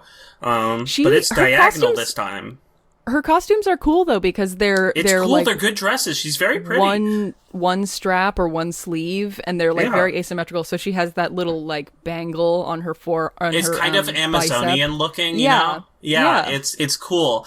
It looks like what an Amazonian like would see at in a designer shop and be like, she's a very pretty person. She's just an awful person. Yeah. Yeah, I thought about turning on subtitles for this conversation between Wonder Woman and Batman and then decided that I didn't care. Mm-hmm. But if I had cared, I would have had to put on subtitles because her accent's thick. Not anything bad about her, but I didn't pay attention. Well, she's the a bad dialogue, person. you weren't missing out with the she's a bad person. She's an IDF. The accent is not the thing that's bad about her, is what I was trying to say. Okay. So Bruce walks up and he's like, oh, you know, it's fake. And she's like, yeah, I know. The real one is hanging over the bed of the Sultan of Hajar. Bruce says like, oh, you stole something of mine. And she's He's like, so horny for if it in you're stealing this from one. a thief. And then they start having banter. He grabs her. She says, yeah. is it puts his stealing arm if you around stole her from arm. a thief? Do not touch a woman you don't know. Do not touch a woman you do know without asking. Yeah, and he's like, I'm probably the first to see through that Babe in the Woods act. Blah, blah, blah. Women like me, blah, blah, blah. True what they say about blah, blah, blah, blah, blah. She says something about Lex Luthor has a photograph that belongs to her. I assume that this is like evidence of her being Wonder Woman is the thing. I thought it was the photograph of Steve. Maybe this is Wonder Woman lore that I'm not familiar with? I don't know. Maybe it's a picture of Wonder Woman and Steve, but I was like, if this is about that fucking old boyfriend again. Boyfriend, I'm gonna lose it. Maybe. That would be very funny. Let's hope. So she says, I wasn't able to get anything off the drive. The data has military-grade encryption, but don't worry, I already put the drive in the glove compartment of your car. Later later in Justice League, we see that she's able to hack her way into the Batcave without any problems. So step it the fuck up, maybe. And we're almost to a very exciting thing because Bruce returns yes.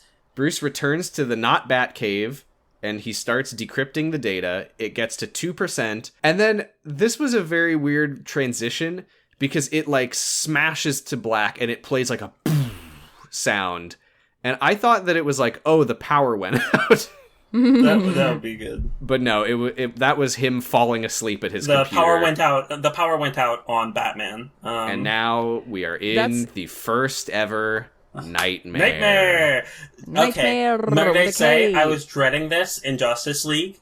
I was dreading this in this movie. This is my favorite scene in the movie so far. It's interesting to watch. It's good. No, it's like genuinely good through parts of it. Oh. Yeah. You think so?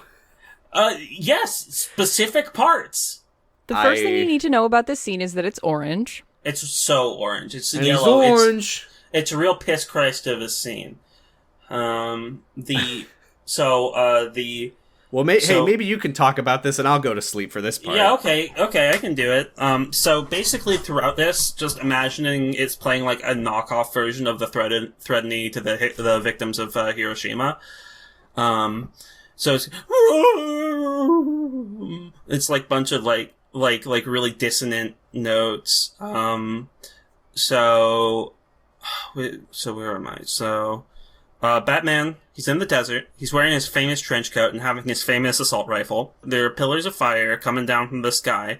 I thought about, like, maybe if I were to be watching the Justice League after this, I would be like, oh, hey, I recognize those pillars of fire from the sky. Those were in the Nightmare. Did you notice the Omega of the anti-life equation? I did. Yes. Cause maybe this is just because it made me think of a movie I liked more. So it's Mad Max. Yeah, it is. But it's also so kind Mad of Max. It's so Mad Max, but it's also kind of shot like a Wes Anderson movie in like a weird way. We're back in square aspect ratio, by the way. Oh, I didn't even notice. And so.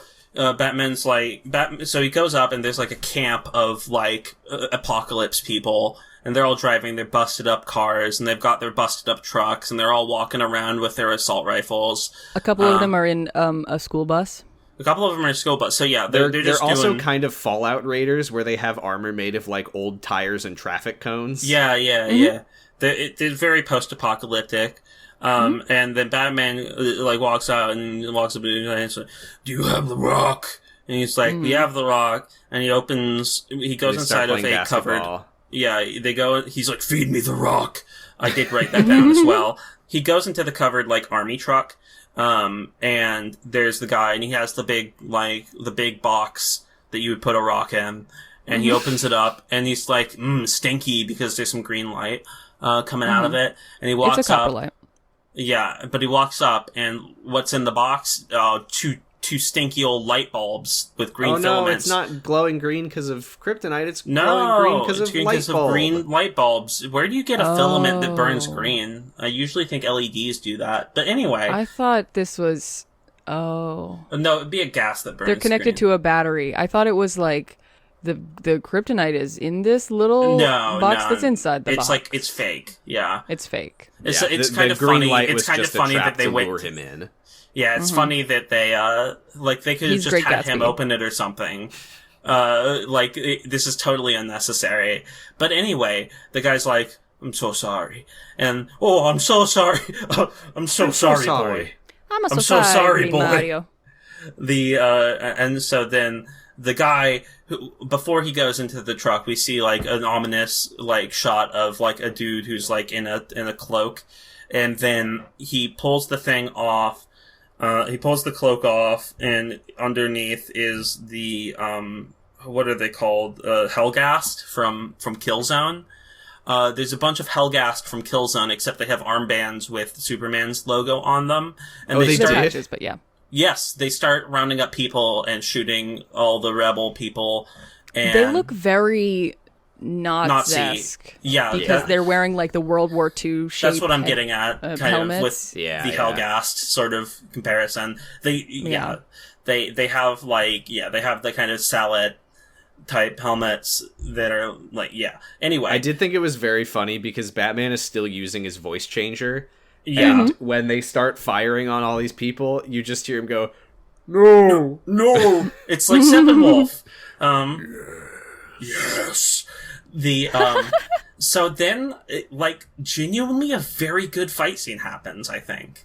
Yes. I think so. Yes, he disarm. Well, he does some gun kata stuff. It's definitely complicated. Yeah, I think it's really cool. I did not like this fight. He uses his rifle to hit people with mostly. It was so weird though because he's got his rifle and he's also got a pistol in the other hand, and he's just like jumping and flipping around and like clubbing people with the rifle and then also shooting people with the pistol. It's not necessarily practical, I don't think, but I think it looks cool, and he whoever the stuntman is doing those things is very cool, and I think the choreography is this is what Zack Snyder is good at, and I think that it's good. I'm glad you liked it. The thing that I noticed from this scene was that Ben Affleck was not in a single second of it. Yeah, exactly. Because the stuntman, it was like a one shot thing where the camera's rotating around slowly and he's moving throughout the scene, and it's very that's wide. An interesting choreography. It's very cool thing. I definitely appreciated. I appreciated everything he was doing too. I appreciated the sort of movement of it. It was all very impressive. I think part of the reason that I didn't like it is that it wasn't very CGI-y either. It looked like I was just watching someone play Arkham, and those fights that game's cool. Those games are fun to play. The fights look ridiculous. It looked really choreographed. He's not it's very choreographed, but he's not flying 20 feet across the room or anything. He's just kind of doing his thing where he ducks over people and uses it as a meat shield and then bludgeons people with the butt of the rifle. I think it's cool.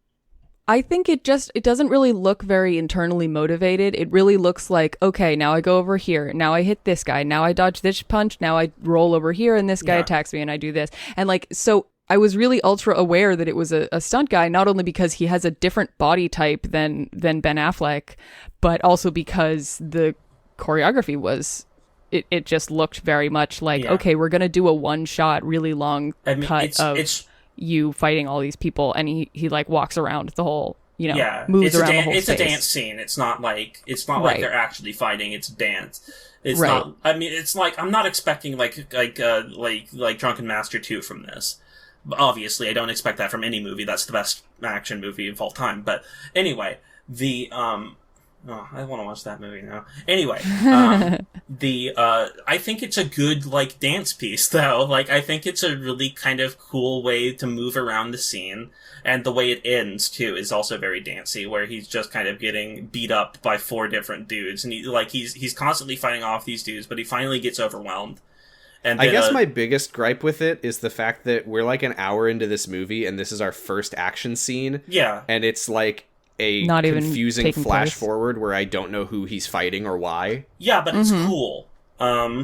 Also, we need to mention that as the fight goes on, people start getting like grabbed and lifted away by parademons. I like that Oh, that yeah. happens. So like it's focused, like the camera's very high when we start and we see the ground, and then as the fight scene goes on, it kind of moves around and down, so it's kind of looking up, and then you see in the sky that the parademons are starting to come in and pick people up and take them away.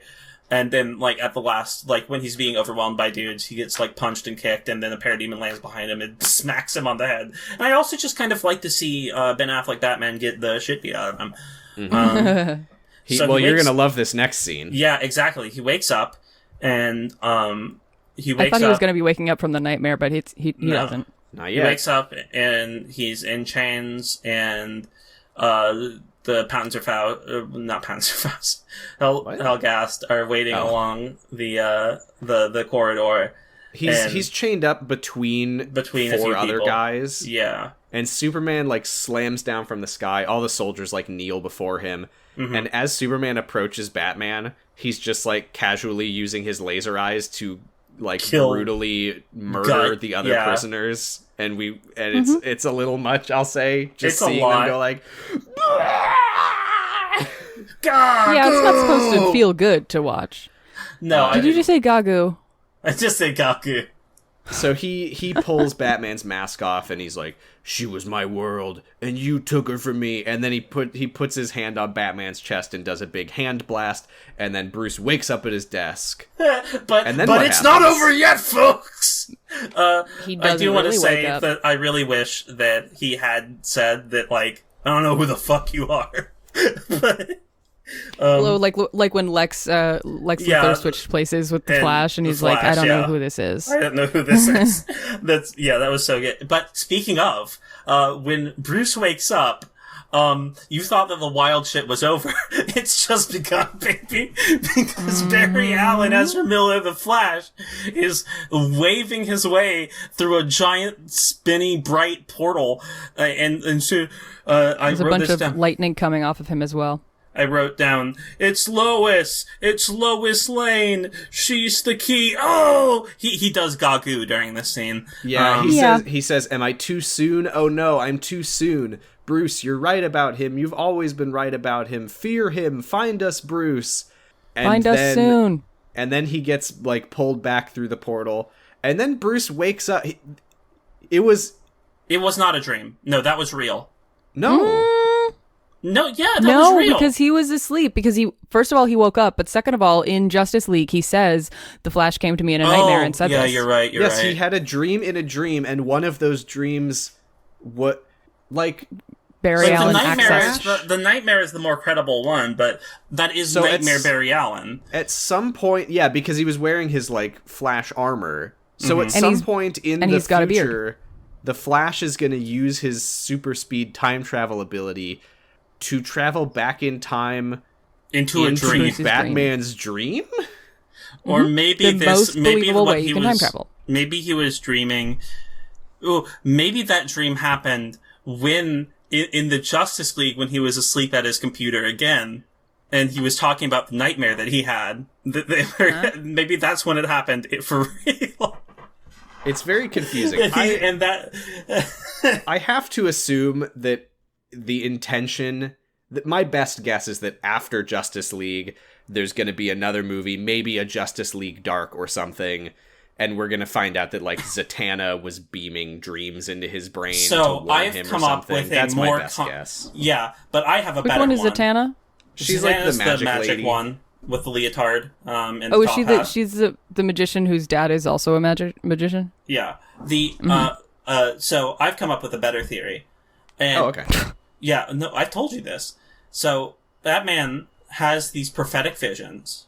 More like pathetic visions is a joke that Alec told earlier. He got some superhuman powers when, as a baby, he was breastfed by the Martian Manhunter. So Bruce wakes up at his desk and it's You says, have to "Decryption let complete. me speak. Good morning." The people want this. And Batman is searching Lex's drive. He Googles white Portuguese, and it turns out it's a ship. It's a boat. Oh, that's what I should do. As soon as you start talking about Martian Manhunter, I just need to say white Portuguese. There's a little... So Alfred says, Bruce, you're great at lying. You're amazing at lying. You're the king of lying, but you've never been able to lie to me. So I know that 6 or 8 scenes ago, you told me that the you know what was carrying a dirty bomb, but it wasn't that. So what was it what is it really holding? Bruce says the truth A is rock. the famous boat is actually carrying the kryptonite from the Indian Ocean earlier in the movie. He says and a I'm rock gonna and steal then a it. mineral. He says a rock, a mineral. They're probably Alfred the says, same "Oh, thing." you want the kryptonite to destroy it because we somehow know that it's a weapon against Superman, and Superman is good. I think I'm Alfred." Well, Bruce does explain it's a mineral that can decay Kryptonian cells. You know, it was one thing when he somehow started the movie already knowing that there's something called the white that is trafficking kryptonite. How does he also know? We meet him knowing a little bit too much, I think. Yeah. I mean, I think I would assume that he doesn't just learn from the drive that it's a boat. He also learns the significance of it. But he was already But tracking no, but he it. already knew enough to lie to Alfred about it. Yeah, Right, I don't know. here's the things that Bruce knows at the start of the movie. There is something called the white It has the kryptonite, which is a mineral that degrades Kryptonian cells. The white is involved with a guy named Anatoly Knyazov, who is working with LexCorp to get them the kryptonite. Mm-hmm. The literal only piece of information that he doesn't have is, oh, it's a boat. What was the point of any of this mystery? He knew 99% of the information. Everything he knew was everything he needed to know. And how do you get that information without getting the part of it being a boat? Right, and also he knew that it was coming from the Indian Ocean, so presumably he knew that it was coming on a boat. And he knows where it's going. I just don't know what the point of any of this was. Hey, Giga, you awake? What? Huh? Good morning. So yeah, Bruce says, that son of a bitch brought the war. He's Superman. He means that son of a bitch brought the war to us 2 years ago. Superman is terrorists. By the way, and if there's Did you even know that? 1% of a chance that he's our enemy, we have to treat it as a certainty Oh, and wait, no, destroy he's him a- ahead of time. Sorry, no, he's in a a nuclear preemptive bomb. strike. Is Superman terrorists or a nuclear bomb? Superman is terrorists, and and his powers are a nuclear bomb. Okay. So we need to do a preemptive strike on Superman. Yeah. Okay. And this is where Bruce explicitly says... No, because it's deterrence. Oh, wait, no. It's... It can be two things. No, It it can be can't be. muddled. It cannot be both deterrence and in use. That's not can how be bad. deterrence works. This is where Bruce mentions explicitly for, I think, the first time that, yes, he has been being Batman for 20 years. There was also, we in the middle of this, for no particular reason, we were cutting back and forth to Clark getting some mail at work, presumably from Lex Luthor. Yeah.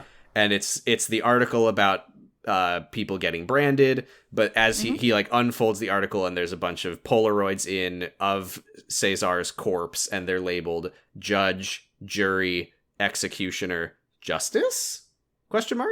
Justice? So that's that scene. Clark then goes to Blackgate Prison to investigate the murder of Cesar Santos. The person at the front desk says, I can't give you that information, but then another cop is like, look at that lady with a crying child. Go talk to her. He doesn't actually say that. He just kind of nods at her. He gestures to her. Yeah. He points with his eyes. Clark follows her outside. He says, hey, was Cesar your husband? She says, no. But I know all the evil things that he did, but he was also a father of this crying child. And then she says, inside, they know the mark. Guards don't care. He's the judge. One man decides who lives. How is that justice? It's not... What are you gonna do? You gonna fight him with your pen? The only thing that stops a man like that is a fist. I mean, I think exposing him as Bruce Wayne would probably hurt that if you wanted to. You don't. Well, the pen is mightier than the sword, but the sword rock, paper, isn't... scissors. But the punch is the mightiest. Yeah, the punch is the mightiest. Yeah. Pen, if you pen give someone sword, fist is the game. Pen, sword, swirly. So the prison guards, like, will respect the brand and be like, yes, it's good that this person is being killed because Batman branded them. The clerks working at the front of the prison are, like... complicit. Maybe it's just that guy. But then... Maybe he's the good one. Maybe he's on Lex's payroll. Who knows? Maybe he's the mythical good one. We found the he's good apple. Good apple. Yeah. Jinx. But then the police are terrified of Batman? And will shoot him if they see him in a room? Because they're surprised by him?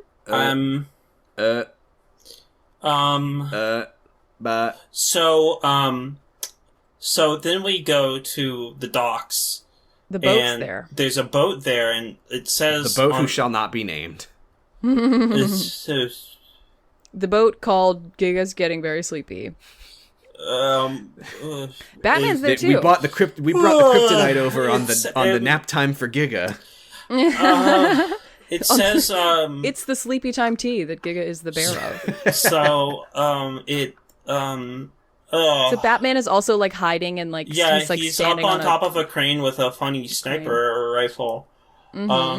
And it's so they're taking out the kryptonite and they're putting it in the truck and they're getting ready to drive the truck and Batman's looking on with his funny sniper rifle like and he like passes the scope over KGB's head and you're like, oh my god, is he gonna just snipe this guy? But then he points it at the truck. So you'd be forgiven for thinking that he would snipe this guy. He fires a tracking tracker at, I want to touch on some stuff. I'm going to be CinemaSins here because it's really stupid. So you see the sniper rifle he's using. It's not an air rifle. It has a muzzle brake at the end, and when he fires the tracking thing out of it, you can see a muzzle flash come off of it. So it is. But why would you not use an air rifle to fire like this presumably pretty delicate piece of machinery? Because like the explosive would it charge not make a huge clang when it hits? Right, like how do they not hear it when it collides and implants in the truck? Yeah. Well, gun make boom and flash sound goes with boom. So it also makes a suppressed. It makes an air rifle sound. It goes pew, like a suppressed pistol in GoldenEye, which suppressed guns don't sound like. But then the joke of it is you're like, oh, okay, so I thought he was going to start killing people. But it has a muzzle brake on it. I thought he was going to start sniping people, but he's actually tracking it so he can let it go to wherever it's going and then track it there in secret. But then it turns out that no. He is also killing people. He then immediately gets in the Batmobile and starts chasing directly after them and crashing into them, and they're shooting at them. Yeah, he pancakes a guy. Every time anyone like shoots out of their window at him, they always go, ah, which is very funny. You know what? I would do the same fucking thing. So Zack Snyder, I think, suppressing fire can do Zack Snyder. I don't want to say that he can do action scenes because he can do fight scenes. Every car chase or car anything we've seen in either of the movies that we have watched are excruciatingly boring. And this is no This exception. is so pointless because he's The problem I'm having he with seems it. so fucking invincible. Like he Why doesn't put a tracker on it if you're then going to destroy Right. the truck? But also, is this a fight or a chase? yes. because he's killing. He's killing. He is killing. So Yeah, he's absolutely in case killing. it is unclear, he is killing these people. You see at one point that Cars are exploding and rolling over. he winches onto a car. Yes, he and then T-bones hits it the car so that first to like launch it off the ground. It plays a very quiet Wilhelm scream. Yeah, and then he does another one where he hits a car and it flips up into the air and lands top down on top of another car. Yes, no, so what he does is the first car that he T-boned, he then harpoons it from behind, and as he's driving at full speed through the city, he's like swerving and swinging this car around behind him. And the reason that he harpooned it in the first place turns out to be that at a certain point in the chase, he slams on the brakes as he's turning and unhooks it, so it flies past him, crashes into a Not how parked... that works, by the way. No, it crashes into a parked pickup truck, and it flips through the air and crashes onto another car full of people, and then they both explode. But this isn't the worst thing that he does, dear viewer. So immediately after this, you're like, oh god, he's killing people. And then He's killing people. Then the gun comes out of the front of the car and starts firing live ammunition at the people. They turn around, they're like, we have a rocket launcher. He's like, oh yeah, big whoop. And so they fire a rocket at him at some point, and then he fires a bunch of micro missiles that blow it up. Blow the grenade up in the air. So the worst thing he does is that at one point, they're driving around, and oh no, a gasoline oil tanker. truck. Yeah. An oil tanker pulls out, and Batman's like, fuck this, and he pulls away and forces the other car to ram into the gas truck, exploding, definitely killing the person who is in the cab. You can visibly see that there is a person driving it. And I mean, it's a car being driven. Of course, there's a person in there. Well, I mean, point being, it wasn't parked and empty.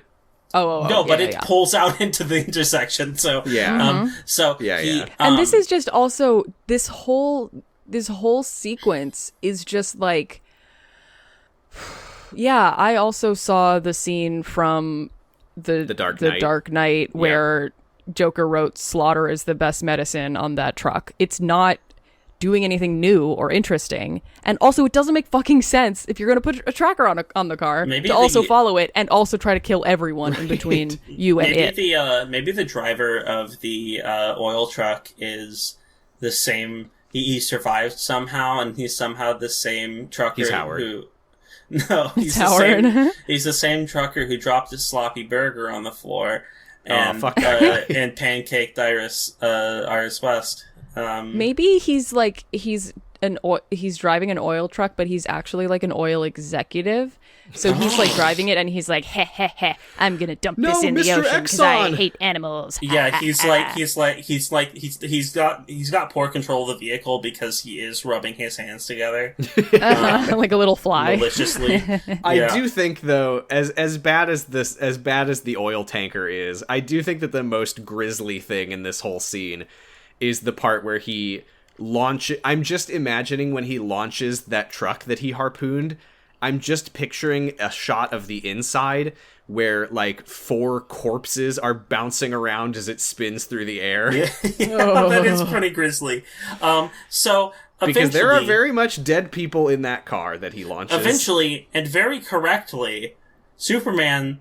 I do want to mention one more thing first, because we would be remiss not to mention the part where, for no clear reason, he like takes a Mario Kart shortcut through a warehouse, and then he like launches back out of the warehouse and gives the truck that he's chasing a haircut. He didn't want to. Do the oil. He didn't want to hit the oil tanker. That's why he's in the warehouse. The more pointless thing is when he gets when a boat falls down on top of him. Oh my god! He's like crashing through boats. Yeah. That was in the part of It's- my notes where I wrote blah blah blah crash, blah blah blah kill. So anyway, I wrote CGI car shit because it looks so fucking CGI. yeah, a little too late. We get a little too late. Clark has decided that he's fed up with this, and Batman's doing a drift. And as he's drifting, he sees Superman just kind of standing there. This is a very funny shot. Like, It's move pretty over, cool. I like it a move over lot. the Flash making eye contact with Superman in the Justice League. I like when Superman is there. People are like, "Fuck." He's just standing in the middle of the road. Batman is Tokyo drifting around a corner, and he makes eye contact with Superman, and he's just like, "Oh fuck!" And he crashes into Superman and just pings off of him and explodes his car. I think I love Superman. Is the thing. It's very good. Superman said, "Bonk to your car." Yeah. I forgot about Bonk to you. He does what he does. He does to the Batmobile what a few very resourceful parademons will do in the next movie, and just kind of rips it open, kind of swans it, and he pulls the suicide doors off, like one on each arm, and like holds it above his head and throws I'm them like, out. yeah, fuck you, billionaire motherfucker. Yeah, like, and then we have a very silly exchange where Superman says, "Next time they shine a light in the sky, don't go to Don't it." answer it. And The then bat the is dead. iconic line. Consider this mercy. The iconic line of Do you bleed? And then Superman just looks at him and then blasts away. You will. Just okay.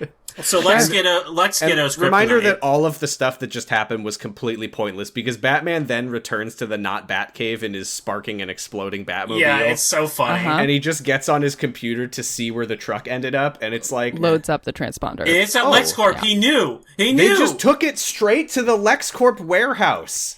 He could have just gone home after firing the tracker. Why did he have to explode a billion And cars? also, they're taking it to the most obvious place. He knows that it's LexCorp that's doing this. Yeah, like it's even not even the a bad shell guys, corporation or anything. Yeah, even the bad guys in like Arkham City will take it to a secondary location. The map says like they took it straight to like LexCorp Research Park or whatever. Yeah, so like, where else were they gonna fucking take it? If anything, this would just exonerate LexCorp. We didn't mention, but the tracker was beeping and blinking. Yes, and it's like the truck is like inside the like Lex Luthor is like 10 feet away from this fucking beep beep beep beep beep. Now beep, transmitting beep, data to Batman, who is Bruce Wayne. Lex accused of Ghetto Kryptonite. I like the taste. They pop the crate open. Lex examines the kryptonite. He sees the cool green glow and he loves it. Mercy Graves looks at the cool green glow and loves it. They both love it. She's so gonna die. She's just almost certainly because we don't she's see the her deadest in the next woman one. I've ever seen. She doesn't talk a lot, and she stands by the bad guy a lot, so she's toast. Yeah. Lois meets with the acting is bad, but Lex's hair is much better in this movie than it was in the last one. I mean, the next one he doesn't have hair. it exists. next one. But in the like the flashback or whatever, where he's in the lava and he has that weird wig. Oh yeah, he's not wearing a bad about wig that. In that one. looked so bad. He's wearing good hair in this one. It's not important, but it's the only part I liked. So I can't wait until he stands in the goop.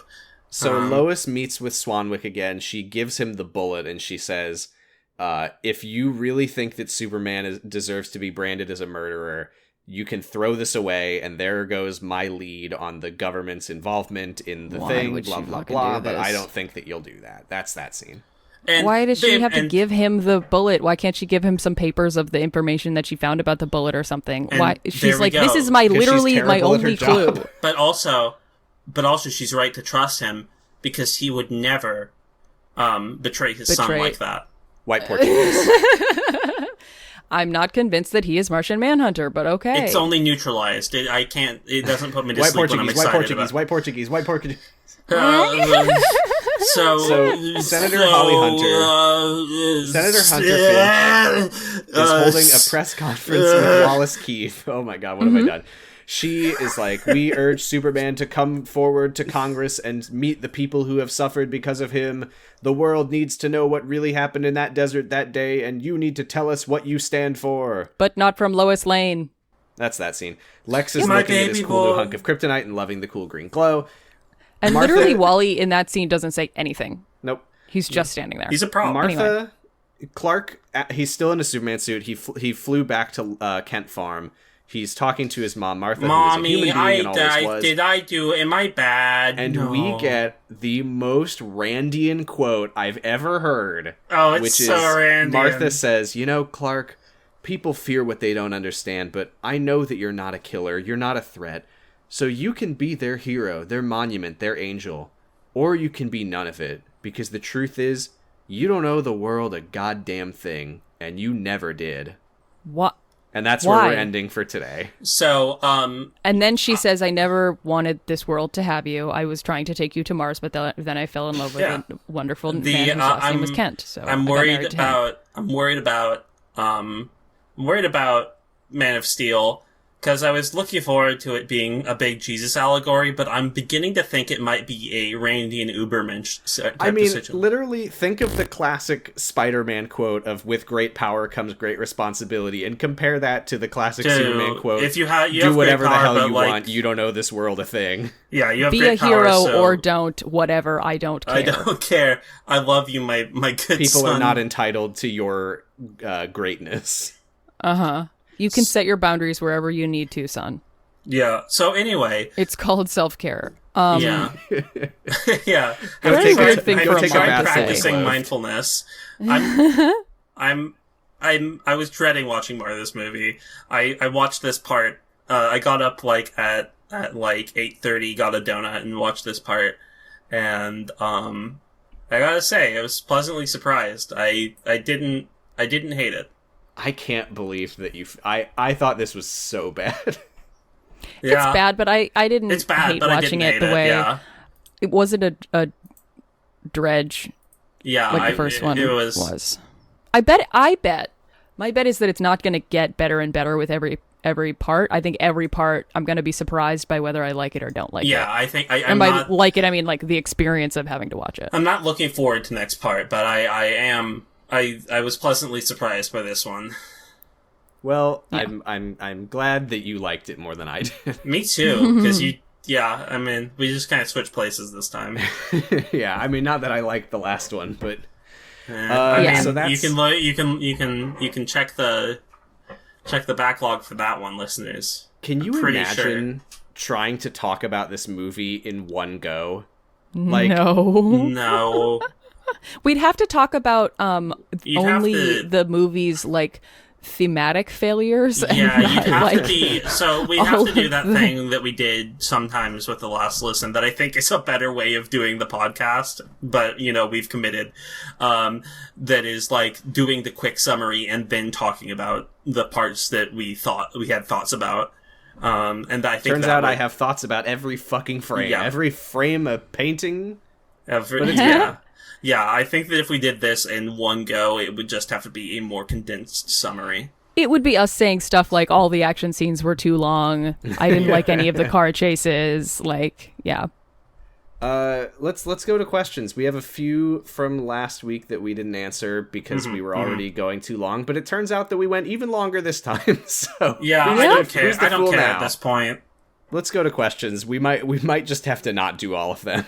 It's okay. Fine. We'll do if you feel like there's a good point to stop doing questions. But I'm in this for the long haul. But we do thank you all for all of the questions. Yes, thank you. It's a good problem to have too many questions. Yes. Sean at Anti-Tractionists asks, we all love Batman's famous gun, but which non-Batman character would be the most improved by having a big gun? Aquaman. Yeah, Aquaman should have a big gun. Would be useful. Yeah, Aquaman wait, what? Did you say it would be more useful? He would be more useful in Justice League if he had a big gun. Guns don't work underwater is the problem. Well, yeah, he's never underwater in Justice League. He wasn't underwater. Good point. Most of his action was in the sky. Yeah, I would definitely say... It makes no sense to have the Flash be like, you have to find us, because it's you could have just found anyone instead of Aquaman. Yeah, I would say Aquaman's the only one... Did you say Flash with a gun? Flash with a gun.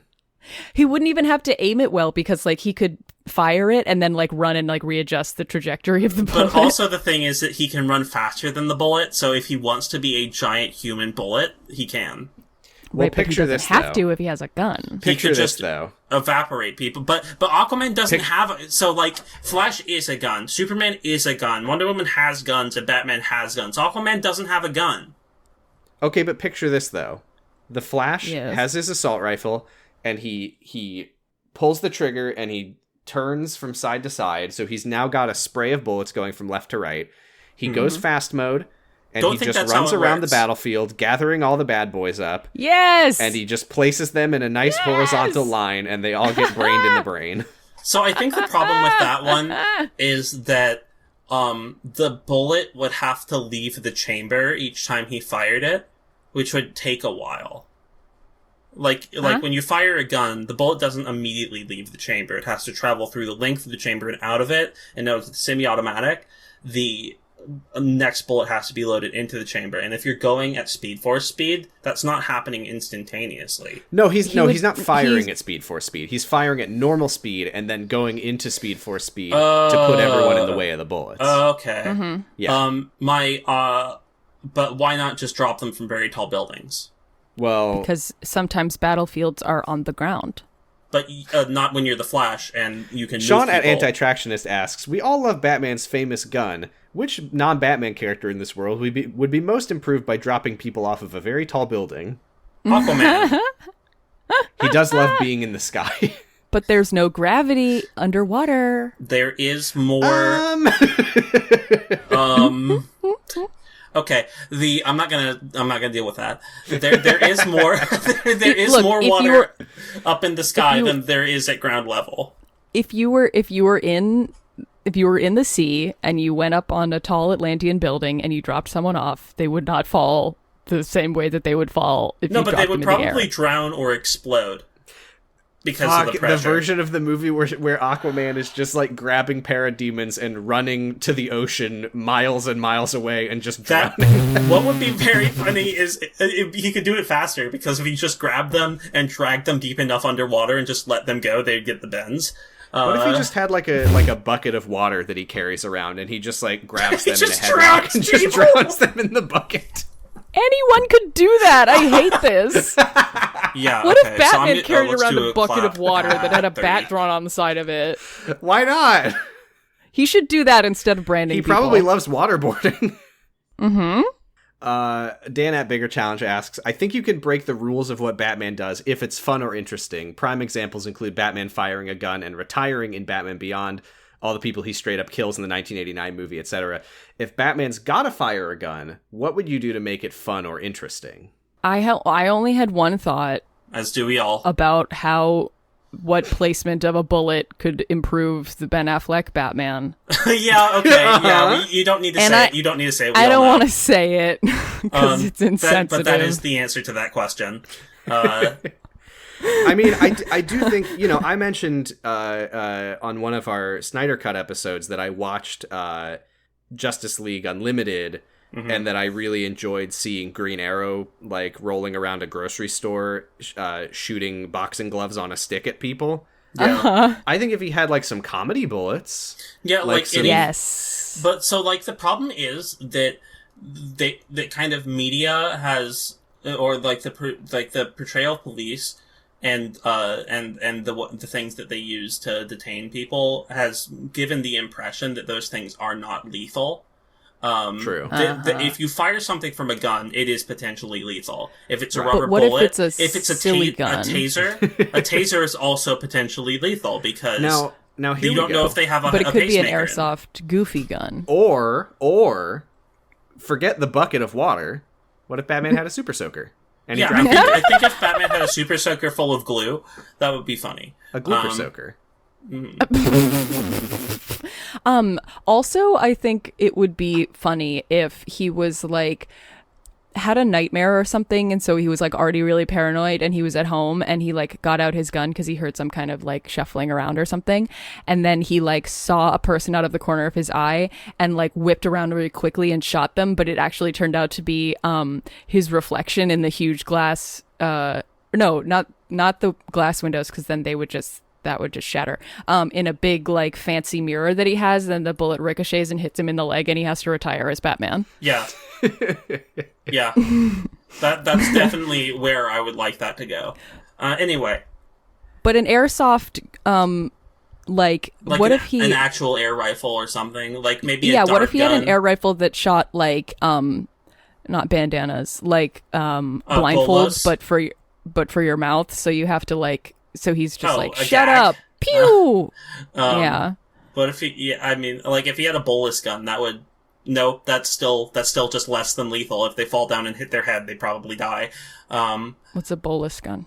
So bola are like, it's two weights on the end of a rope, and you like swing it around and throw it, and it wraps around. It's used in hunting and stuff. I thought you were saying that it fires chewed food at people.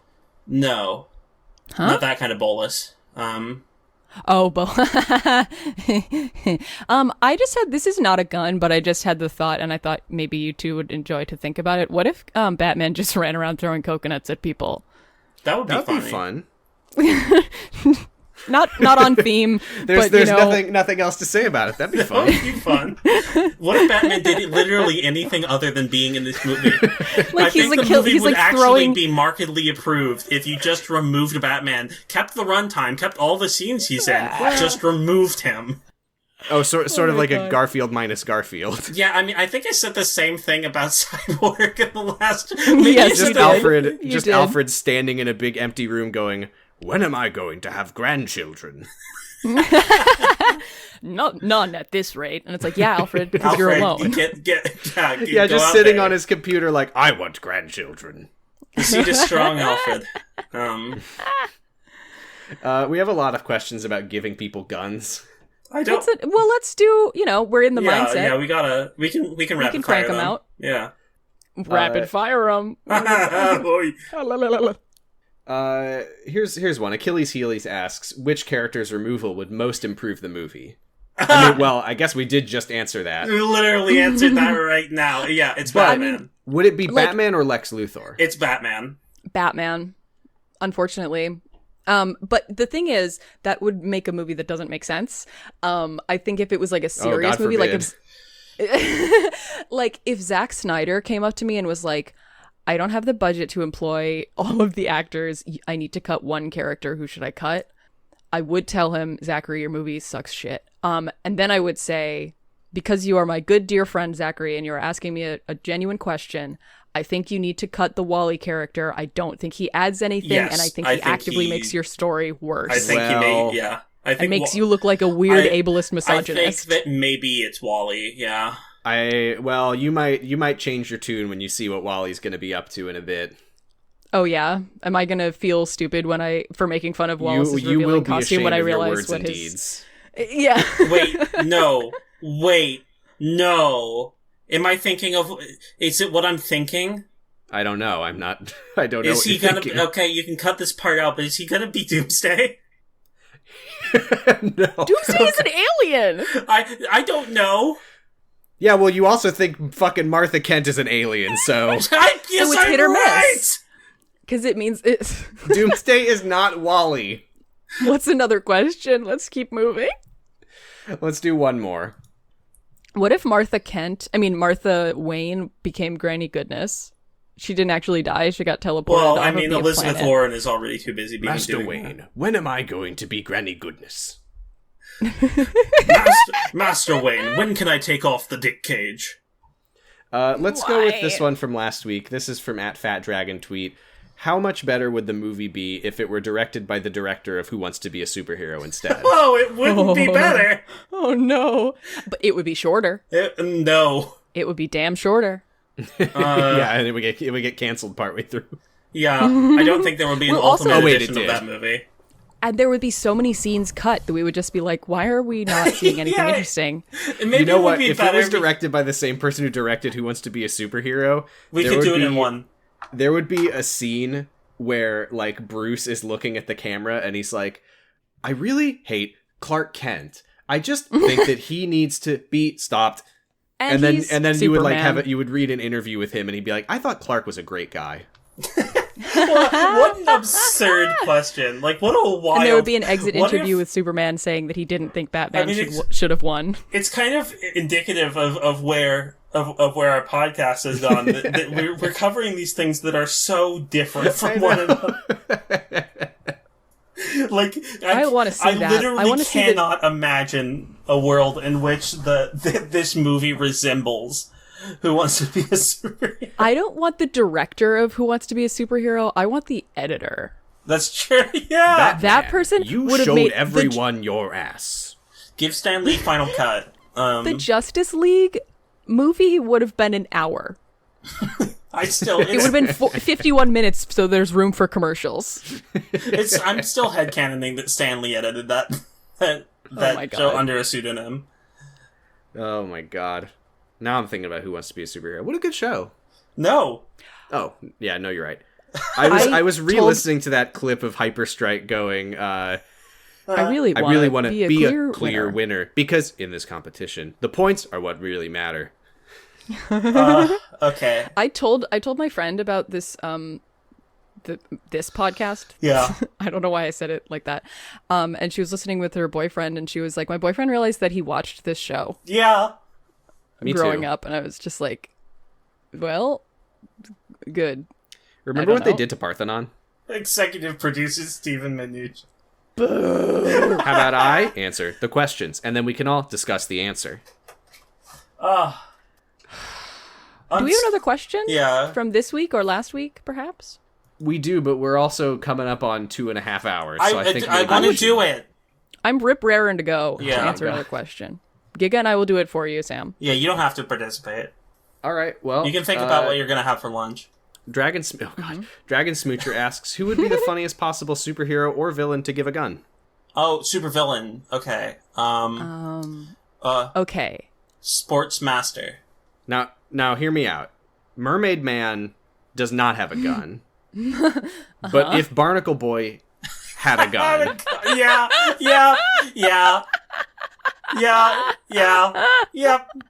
Particle Boy had a gun. Yeah. Oh, man. That would do it for me. That would be great. And in this movie, I think it would be really funny if Lex Luthor, like, at this museum event or whatever, had just fucking shot Bruce Wayne dead. No, if, like, inexplicably throughout the movie, he's always got a gun in one hand, and no one addresses it. And then he just uses it to shoot Bruce Wayne. for the whole movie, Lex Luthor is just carrying around like an antique Civil War rifle. I mean, it's kind of like nothing would change if he was just carrying around a gun. You know, I kept He this would push gun the that same way candy- my dad left it. He would push the Jolly Rancher into the senator's mouth with the, like, long snoot of the rifle. He'd fire it into the... He tamps It's it into cherry. the senator's mouth. Tamping. Tamping my long gun. Are those all the gun questions? Should we answer all the gun questions? Oh my Yeah. god. Well, we have another one from my brother, my treacherous brother at Bradicus Rex on Twitter, Hey, Jordan, I hate you. who says, Hi, Jordan. "We all famously love how Batman kills in the Snyderverse. Please invent new, edgy, lethal arsenals for other famous superheroes. Let's pick a hero to God. start. Okay, the Flash, very easy. He just runs through people. I think runs let's through pick someone who's not in these movies. Okay, Green Lantern. Green Lantern. I mean, Green Lantern just puts people in a bubble and then I waits was for gonna say their the exact oxygen same to thing. come out. Oh my god, that's horrible. He could make a Green Lantern bubble and then make a funny Green Lantern vacuum, like a household vacuum, and connect it to the bubble to suck all the air out Oh my god. Hot girl. in a silly, goofy way to Yeah. fucking asphyxiate someone. Can he make hard light liquid and just fill their lungs with it? Oh boy. I don't know. Does he get that liquid back? Or just, like, create a box and shrink it and shrink it and shrink it and shrink it and This is shrink it and horrific. shrink it and shrink it. Anyway, worst thing we've so, ever said. I'm so glad the Green Lantern... We just call I'm him so glad Glanton. that Glizzy Lantern Hot Girl. never became grim dark evil. Hot Girl is unchanged, but invincible happens to people when they get hit in the face by her mace. Not, they get knocked back. No, their head comes off and shit. Oh my god. Other Justice League members, who haven't we touched on? Supergirl just flying around and, like, physically ripping people in half. Yeah, Oh if my you can God. become small, going inside someone and then unbecoming small, or if Atomic Man or whatever his name is. or if you can The get Atom. if you can get big, I don't want to see Ryan Choi explode out of someone's body. It's his thing. It's his thing. Oh my god. The Martian Manhunter becoming tired of this world and its people. Booster Gold telefragging people. Steppenwolf being successful for once in his life. Yeah, that's a villain. Not in my book, but still. Oh yeah, the question was superheroes. Excuse me. Like the Feedback playing Call of Plastic Duty Man, Modern Warfare 2 and then massacring people at an airport. Plastic Man or Elongating Man. The things that they could do to people, I don't even want to think about. I can't believe that DC has both Plastic Man and Elongated Man. Yeah. What is the difference? I can actually Elongated looked Man this only up just become longer? recently. Elongated Man is like a Stretch Armstrong. Plastic Man is like Infinite Stretch. Okay. Huh. So, okay. Elongated Man could catapult himself into someone with such force that they are instantly annihilated. I mean, anyone could do that. Yeah, but he has very long Plastic arms that Man he could use. could stick his finger down somebody's throat and then turn them inside out. Or just God. or just stretch it out inside of them and explode them. Do we I get it? hate this. I don't want to talk about this anymore. Yeah. Stretch I think we got it. Stretch your hand over someone's Black face. Canary and watch. gets a gun and starts shooting people. Black Canary finds the Anyone vibrational has a gun and starts frequency. shooting people. I think Yeah, we she got finds it. the vibrational frequency that shatters human bones. I think we got it, folks. Thanks, Shall we Jordan. wrap this up? Sure. Uh, Should we say where we're hosted, which is noisepace.xyz, the home of many podcasts? Giga, do you want to say something? Iron Man okay. puts someone in one of the transforming Iron Man suits that like turns into a watch or whatever, and then when they're inside of it, he turns it into a watch. That's not how those work. Whatever. I think that's Anyway. going to do it for us this week. There's Night Marinera on Noisepace. Yeah, we're hosted on the good podcast network, noisepace.gov. Nope. XYZ is Canadian. And there are other good podcasts on there. Yeah, The backlog of Roy and Elemental I P. just recorded the upcoming episode of Night Marinera on Jeff the Killer 2015 Rewrite, Camarocha Radio. Ooh. where my brother I talk hope about it's- Yakuza, Slappers only. where my brother talk about music, Kyle XY? where my brother talk about Kyle, Pot of Greed. where my brother is not on it, Jerkinet. where my brother talk about The Secret Life of the American Teenager, Extra credit. where my brother talk about the internet. That's not Is that- on MySpace. That's not on Noisepace. No. But it is a podcast. And you know where and else you can find podcasts? continuing. Noisepace. We are continuing with our reading of the adult baby screenplay. Act 2 is up now. Check that out. It's exciting. What if I want to follow either of you on Twitter? You can find me on Twitter at PosiStress. don't? But if you really want to. Do you have any other places I could find you, You can- Sam? No, I'm No. talking. Okay, Giga's talking, sorry. You can find me at Gigalithic on Twitter. Or they already did in the game called Paradise Killer. Available. The energy of this episode is very weird now. I think we talked too much about superheroes brutally murdering people.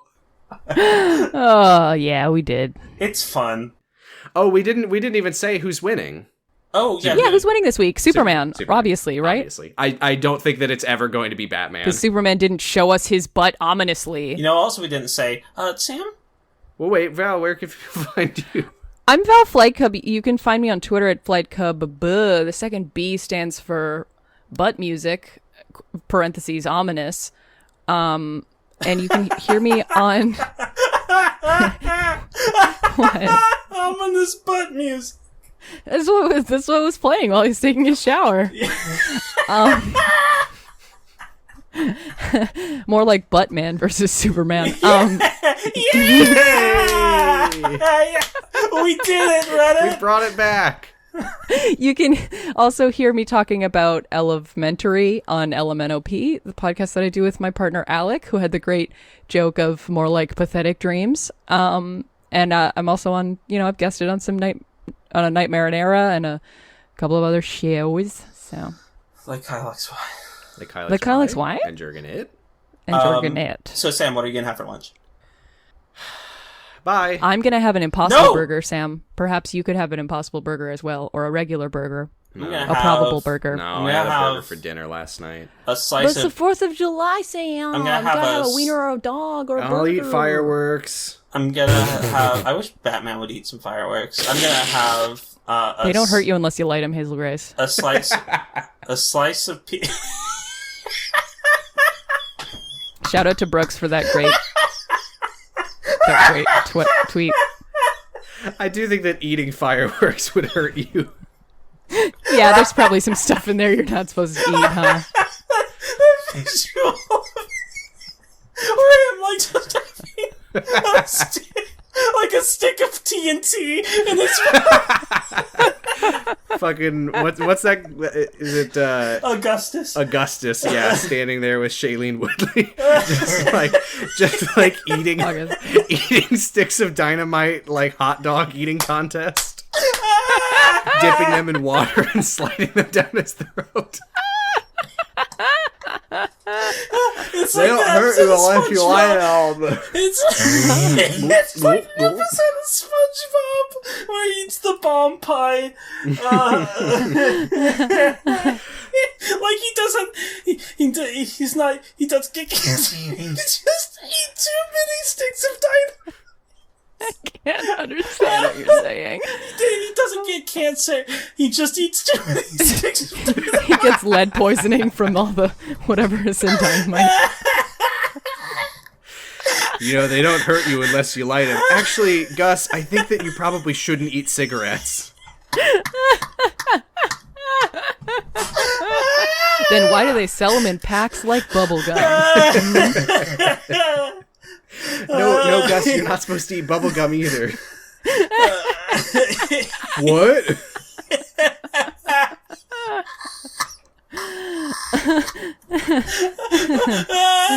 I'm gonna have a slice of pizza with mushrooms, olives, and spinach for lunch. Sounds that good. That sounds like you will probably like it. I don't like mushrooms, but that's fine. Oh, I'm sorry. I'm just gonna have some wine change and your pills. Pizza. No, that was from the night just... before, Sam. I don't think he was having it in the morning. I'm just sorry that you don't like mushrooms because they're good. Anyway. Oh, so you think that Alfred catches him doing that and he's like, Master Wayne, surely you shouldn't be eating wine and pills for dinner. That's a lunch food. And like he also says that shit to him directly after he's just had sex, and he doesn't know if he uses protect. Anyway, the podcast is over. Bye. Bye. What is our sign off today? I genuinely don't remember. I don't care. Let's go to Matas Darksiders. It's different every time. Okay, well, how about Hope Steppenwolf's in it. As we say every week, nice shoes. You will. I like those shoes. You will. You will. You will. And if you bleed, write to us at twitter.com/0to0_pod.